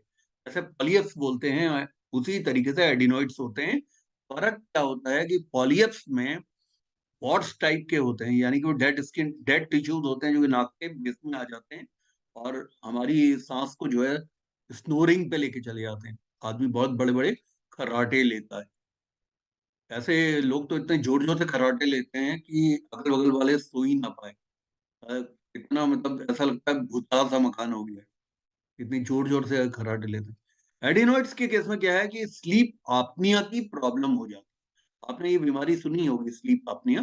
स्लीप आपनिया में स्लीप नहीं आ पाती, तो उनको कुछ डिवाइसेस लगाने पड़ते हैं, कई बार जो है मास्क लगाना पड़ता है, ऑक्सीजन के सिलेंडर को रखना पड़ता है कमरे में, क्योंकि उनकी सांस जो है पूरी नहीं जा पाती। ये एडिनोइड्स के हो जाने की वजह से होती है, जो कि लिम्फेटिक टिश्यूज हैं। लिम्फेटिक टिश्यूज जो होते हैं वो हमारे बॉडी के अंदर, सी पैप, बाई पैप, ठीक कह रहा हूँ।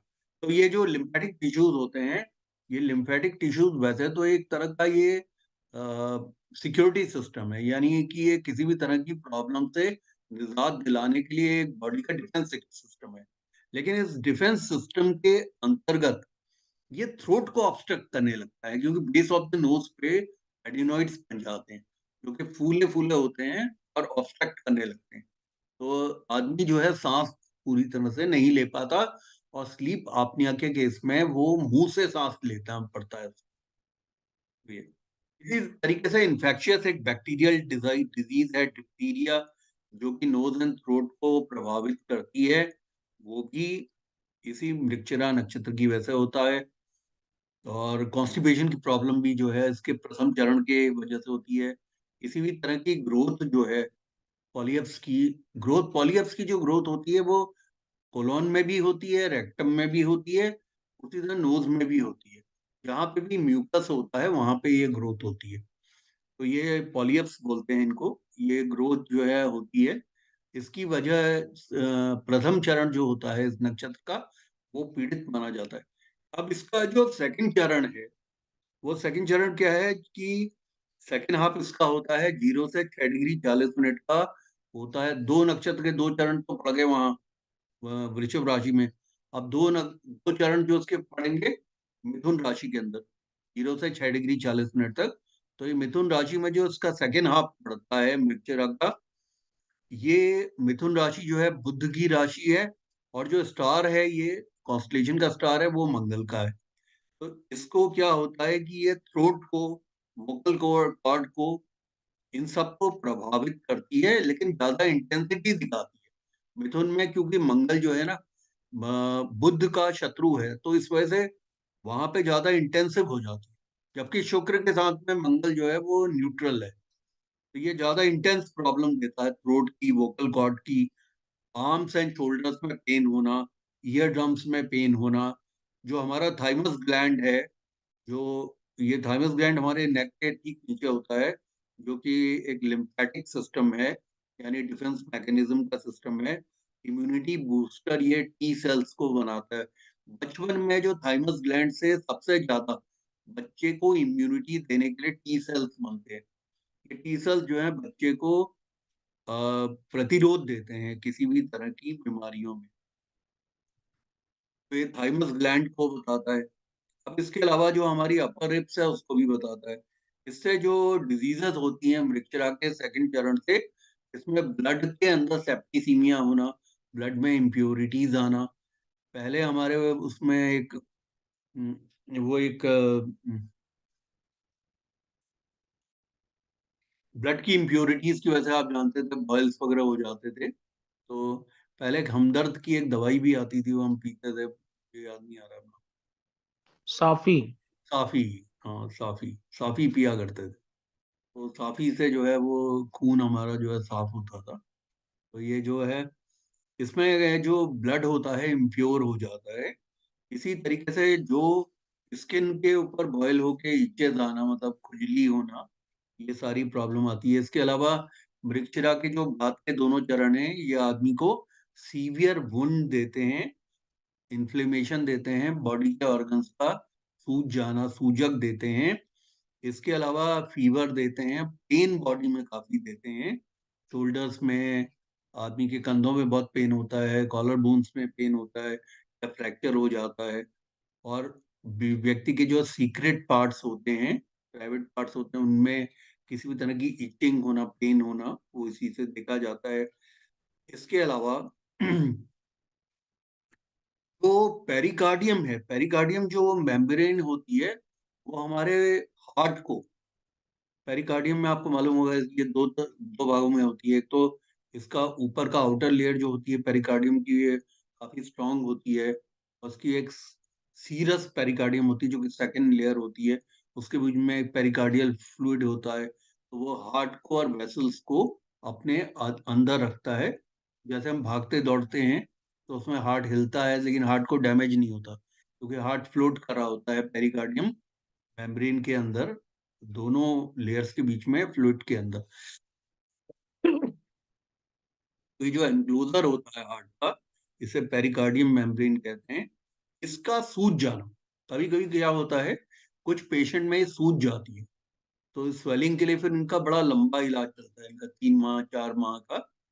क्योंकि उसके सूजने से, उसके उसके स्टिफ होने से, सूज जाने से पेरिकार्डियम जो फ्लूइड होता है, वो फ्लूइड जो है ड्रेन आउट हो जाता है, और समाप्त होने लगता है, और नया नहीं बनता। तो उसकी वजह से हार्ट के ऊपर प्रेशर बढ़ जाता है। तो ये बीमारी जो है मृगशिरा नक्षत्र से आती है। अब देखिए, आप लोगों को ना डॉक्टर्स लैंग्वेज में चीजों को समझने के लिए इन वर्ड्स के मैंने मीनिंग्स वगैरह दिए हुए हैं। इन वर्ड्स को आपको याद रखना होगा, क्योंकि ज्यादातर आपके पास ना कार्डियक पेशेंट्स आएंगे। अभी कोविड के बाद में कार्डियक जो प्रॉब्लम थे बढ़ गई हैं, तो आपको इस तरह के लोग आएंगे। तो आपको वाकिफ होने की जरूरत है इन सब बातों। अब आप ये नहीं कह सकते कि मंगल बध है, क्योंकि आपको बात को ये समझना होगा। क्योंकि आपने अगर पेशेंट को बोल दिया तुम्हारा मंगल बध है, तो पेशेंट आपसे फीस वापस लेके चला जाएगा। आपको बताना होगा कि ये जो प्रॉब्लम है किस वजह से है। ये अच्छा, अब आता है आद्रा नक्षत्र। आद्रा नक्षत्र जो है छठा नक्षत्र है। सर एक क्वेश्चन था यहाँ पे सर, कुछ रिमेडीज क्या होगा सर, कौन सा देवता कौन? इसमें आद्रा नक्षत्र में आ, आद्रा नहीं, सॉरी, मृक्षरा में। मृक्ष मृक्षिरा की लॉर्ड भी नहीं बताया आपने। मृक्षरा का लॉर्ड जो है मंगल है। इसके जो मृक्षरा के जो देव देवता हैं देवता। वो लिख लीजिए, चंद्रमा है। वृक्षरा नक्षत्र के देव हैं चंद्रमा। मतलब चंद्रमा की पूजा करने से सर्कुलेटरी सिस्टम पूरा, ये मंगल वैसे इसके लॉर्ड होते हैं वृक्षरा के, लेकिन जो इनके देवता माने जाते हैं वो चंद्र भगवान को माना जाता है। इसके बाद आते हैं आद्रा नक्षत्र। आद्रा जो हमारा छठा नक्षत्र है, और ये जो आद्रा नक्षत्र होता है राहु का है। इसका जो नक्षत्र का स्वामी है राहु है। और ये हमारे राइट साइड जो है, नेक के राइट साइड को बताता है, और राइट आर्म को, राइट शोल्डर्स को, इनको बताता है आद्रा। और इसके अलावा राइट ईयर को बताता है, हमारे कान को बताता है।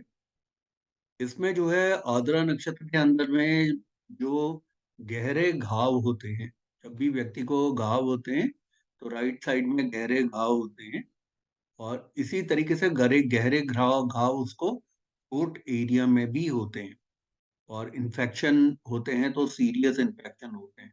इसको जो जिन लोगों को दमा की शिकायत होती है, आस्थमा की शिकायत होती है, उन लोगों का भी आर्द्रा नक्षत्र पीड़ित होता है। यानी राहु का ये नक्षत्र पीड़ित होने से दमा की शिकायत होती है।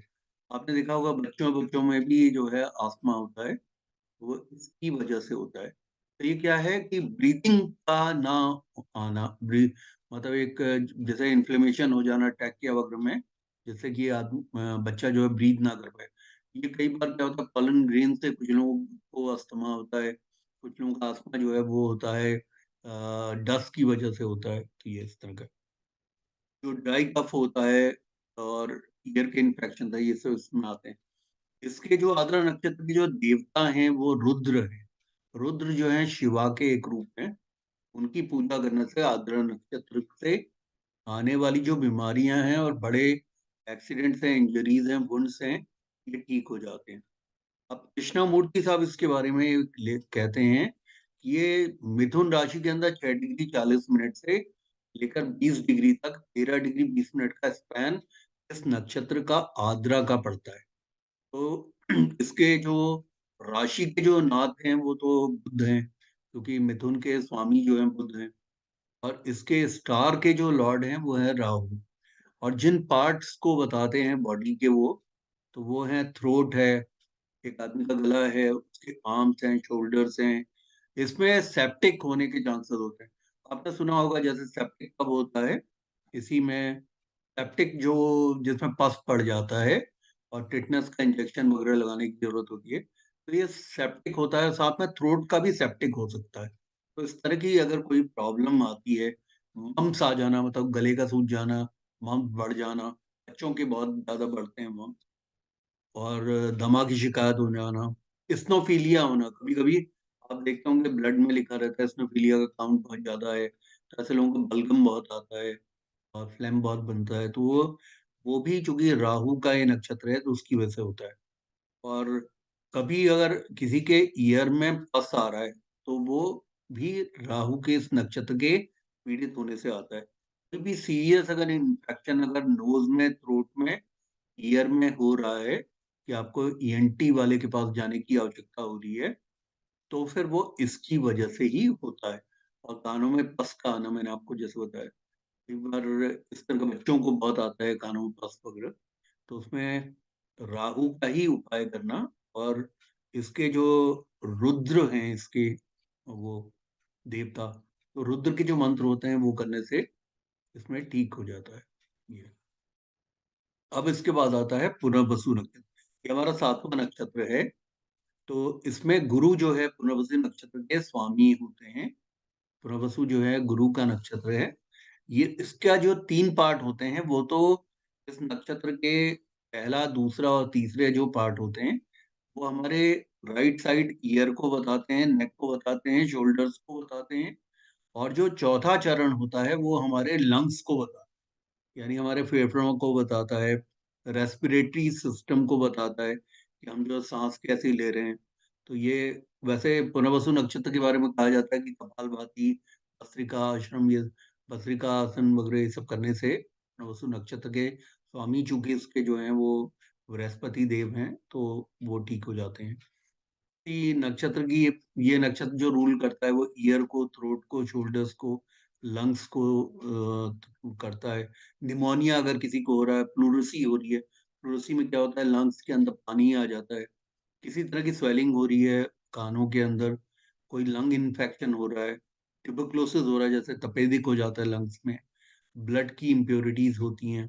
इसके जो भगवान हैं, पुनर्वसु के जो भगवान हैं, पुनर्वसु के जो देवता हैं वो तो पुनर्वसु के जो लॉर्ड ऑफ द नक्षत्र हैं वो तो बृहस्पति हैं, लेकिन इनके जो भगवान हैं, गॉड हैं, वो अदिति हैं, आदिति। कृष्णमूर्ति साहब पुनर्वसु के बारे में ये बताते हैं। पुनर्वसु का पहला, दूसरा, तीसरा जो चरण है वो मिथुन राशि के अंदर पड़ता है, 20 डिग्री से 30 डिग्री के अंदर अंतर्गत, 20 डिग्रीज टू 30 डिग्रीज। इसमें 3 चरण इसके आ जाते हैं 10 डिग्री के अंदर। और ये बुध की ये राशि है मिथुन। और इसका जो नक्षत्र का जो कॉन्स्टलेशन का जो स्वामी है वो अ, इसका स्वामी जो है गुरु है पुनर्वसु का। इसमें वो बताते हैं जो ये बताते हैं कि कृष्णमूर्ति साहब ये बताते हैं कि इसमें जो बीमारियां होती हैं फॉर श्योर वो होती हैं, प्लूरसी है, जैसे निमोनिया है, और एक नमनेस होना हाथ पांव की टोज में और फिंगर्स में, जिसको नमनेस को रेन्स डिसऑर्डर बोलते हैं, REINS, रेन्स डिसऑर्डर, जिसमें कि हाथों में, पाँवों में नमनेस की शिकायत होने लगती है।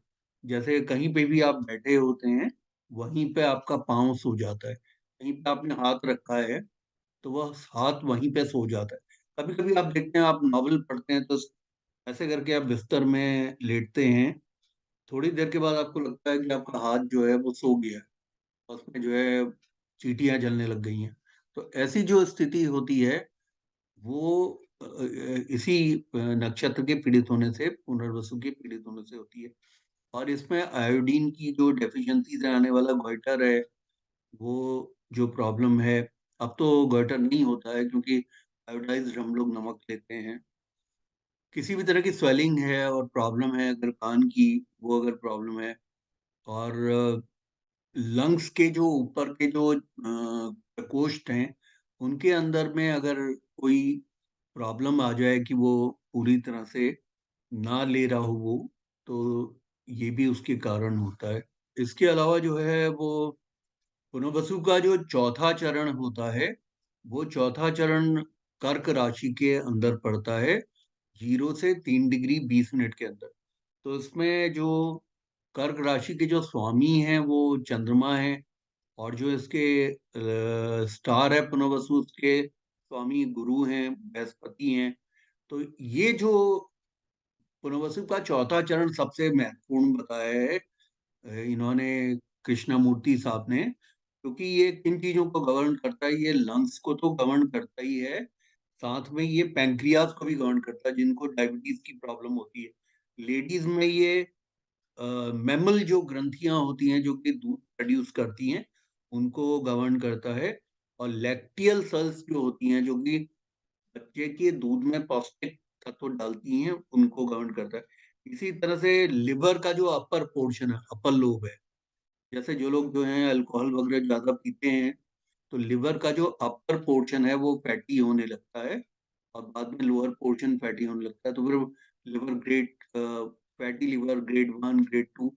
तो ऐसे हिंदुस्तानियों में ज्यादातर लोगों में पूरी खाने से और कुलचे खाने से और छोले भटूरे खाने से लिवर जो है वो ग्रेड 2 ज्यादातर लोगों का मिलता है, लिवर ग्रेड 1 और ग्रेड 2। और लेडीज का तक लिवर ग्रेड 1 होता है ये पानी पूरी खाने से। सरकार ने इन सबको बैन करना चाहिए। इसके अलावा जो है इसमें जो थोरेसिक जो हमारी कैविटी है, यानी कि हमारा जो रिब केज है, वो रिब केज में कोई भी जो प्रॉब्लम होती है वो इसी नक्षत्र के मतलब चौथे चरण के, पुनर्वसु के चौथे चरण के पीड़ित होने से होती है। इसमें एक बीमारी और होती है जिसे ड्रॉप्सी बोला जाता है। ड्रॉप्सी का मतलब होता है, कभी आप ये देखते हैं कि जो बॉडी के किसी भी ऑर्गन में ओडीएम एडिमा होना, ओडिमा जिसे बोलते हैं, यानी कि उसका सूज जाना, स्वेलिंग हो जाना ऑर्गन का, वो उसको ड्रॉप्सी बीमारी बोलते हैं। इसी तरीके से जो लैक ऑफ विटामिन B1 से होता है बेरी बेरी, वो भी इसमें आता है। इसके अलावा स्टमक का बार बार अपसेट हो जाना और इरेगुलर होना, एपेटाइट का, भूख ना लगना, और ब्लड की इम्प्योरिटीज होना, ट्यूबरक्लोसिस होना, निमोनिया होना, ब्रोंकाइटिस होना मतलब खांसी जुकाम सर्दी होना, लिवर की बार बार कंप्लेन होना, पीलिया हो जाना। इसी तरह से गवर्नमेंटाइज बोलते हैं, गवर्नमेंटाइज एक साइकोलॉजिकल बीमारी है जिसमें आदमी जो है उसको अंदाजा नहीं होता कि वो कितना खा रहा है। यानी कहने का मतलब है कि एक आदमी जो है वो लोगों के साथ में कंपटीशन में लगा रहता है, और पता चला उसने 20 रोटियां खा ली, उतनी तो आदमी को भूख भी नहीं है, उतना वो खा गया। तो इसे गवर्नमेंटाइज बोलते हैं। ये एक साइकोलॉजिकल इलनेस होती है जिसमें खाने वाले को अपनी भूख का अंदाजा नहीं होता, और वो जरूरत से ज्यादा एक्सेस गरिष्ठ फूड खाता है, गरिष्ठ। इसी तरीके से जो डिस्पेप्सिया की बीमारी है, इसलिए आप देखते हैं कर्क राशि में पड़ता है तो कर्क राशि वालों को ज्यादातर फ्लैट्यूलेंस जिसे अफारा बोलते हैं और बर्निंग सेंसेशन बोलते हैं, ये कर्क राशि का जो लगन होता है उनको ये प्रॉब्लम बहुत ज्यादा होती है, बर्निंग होती है और बेल्चिंग होती है, मतलब उनको हर बार डकार आ रही होती है, थोड़ा सा खाने के बाद भी उनको डकार आ जाती है। फिर डिस्पेप्सिया बोलते हैं, ये जो अपर स्टमक का डिस्कम्फर्ट है उसकी वजह से होता है। अभी हमारे पास 1 मिनट है, मुख्य नक्षत्र कर लेते हैं। ब्रह्मा जी का नक्षत्र है, इसे क्यों छोड़ा जाए। मैंने आप लोगों को बता दिया इनके देवता जो हैं।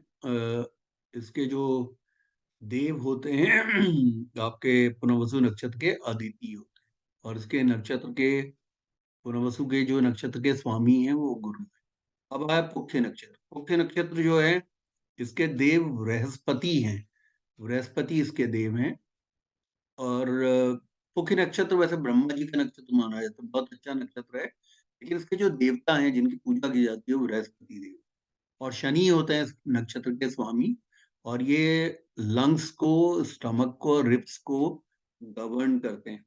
ये हमारे इंटेस्टाइन को, रिब्स को, मतलब हमारी जितनी पसलियां हैं उनको बताते हैं, ये हमारे लंग्स को भी बताते हैं। और इनसे जो आने वाली बीमारी होती है इसमें एक बहुत बड़ी महा बीमारी भी होती है, इसे कैंसर बोलते हैं। यानी आप यूं समझ लीजिए कि जब भी आप कोई कैंसर के पेशेंट को देखेंगे तो आपको ये समझ में आ जाएगा कि कर्क राशि के अंदर में जो पुख्य नक्षत्र है वो सर्वाधिक पीड़ित है।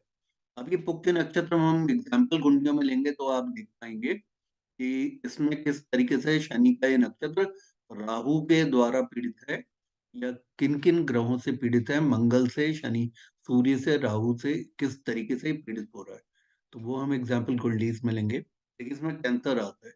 इसी तरीके से कोई लिवर की बहुत मेजर प्रॉब्लम होती है, या पीलिया की प्रॉब्लम होती है, और दांतों में किसी भी तरह का इन्फेक्शन होगा, पायरिया वगैरह, या किसी को स्किन में एक्जिमा, खाज की बीमारी होगी, तो वो पुख्य नक्षत्र के पीड़ित होने से होती है।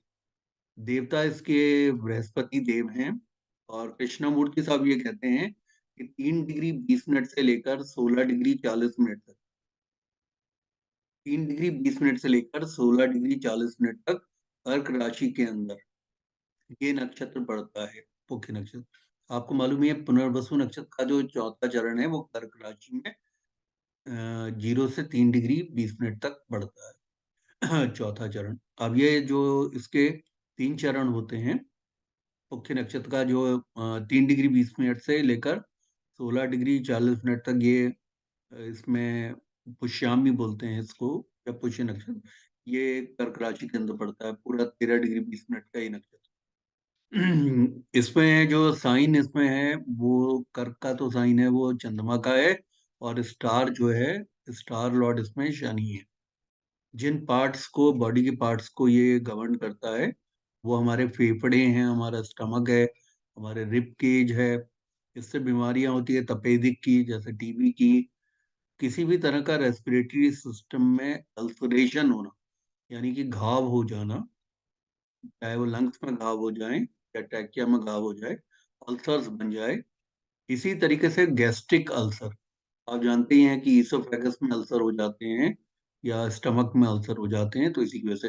गॉल ब्लैडर में जो स्टोन होता है वो इसी ग्रह की वजह से होता है, इस नक्षत्र के पीड़ित होने से होता है। पुख्य नक्षत्र के व्यक्ति को बार बार बेल्चिंग आ रही है, मतलब डकार पे डकार, डकार पे डकार आ रही है, और हाइपर एसिडिटी हो रही है, और उसको किसी भी तरह का फूड में ऑब्स्ट्रक्शन आ रहा है, वो सब इसी की वजह से होता है। लेडीज को अगर ब्रेस्ट में कोई पेन होता है या कोई रैशेज होते हैं तो वो इस ग्रह की वजह से होते हैं। विटामिन सी की कमी से जो स्कर्वी रोग होता है, जिसमें बोन्स वगैरह जो है थोड़ा, स्कर्वी में बहुत पतला दुबला आदमी मॉल न्यूट्रिशन में चला जाता है। पहले ये रोग बहुत होता था, अब नहीं होता है। और ये चूंकि कर्क राशि के अंदर है, इसमें कैंसर की संभावनाएं बढ़ती है। और एक लंग्स का जो ट्यूबरकुलोसिस होता है उसकी बीमारी को बोलते हैं, इसको बोलते हैं PHTISIS, यानी फटासिस, फतिसस, फतिसस बोलते हैं इसको। ये मैंने एक अलग से चिपकाया हुआ है, इसको PHTHISIS लिखते हैं, PHTHISIS, लंग ट्यूबरकुलोसिस बोलते हैं। अभी किसी डॉक्टर से पूछना होगा, आज अंजलि नहीं आई, नहीं तो डॉक्टर पूनम भी नहीं आई है। इसी तरीके से बार बार ज्वाइंटिस हो जाना, आप देखते हैं बच्चों को, बड़ों को ज्वाइंटिस होता है, पीलिया की बीमारी होती है। और किसी को अगर कफ जो है अनइंटरप्टेड चल रहा है, और किसी को बार बार अगर हिचकियां आ रही हैं, कफ आ रहे हैं, तो वो इस बीमारी की वजह से, इसके पुख्य नक्षत्र के पीड़ित होने की वजह से होता है। और खाज खुजली की बीमारी जो एक्जिमा बोलते हैं, वो अगर हो रहा है, दांतों के अंदर पायरिया हो रहा है, इसी तरीके से डिस्पेप्सिया हो जाना। तो डिस्पेप्सिया होने का जो कारण होता है वो मतलब आपको मालूम ही है कि इस तरह से किसी भी तरह से इंडाइजेशन की जो प्रॉब्लम्स होती हैं वो इसी पुख्य नक्षत्र से आती हैं। हमारा समय अब समाप्त हुआ है, तो मैं इस समय यहीं पे रखता हूँ, और कल हम क्लास को 7 बजे से प्रारंभ करेंगे और 7 से 9 पे हम खत्म करेंगे। चलिए, all the best to all of you. आप लोग जो हैं वो को थैंक यू मैं sir. Thank you. Thank you, sir. Thank you.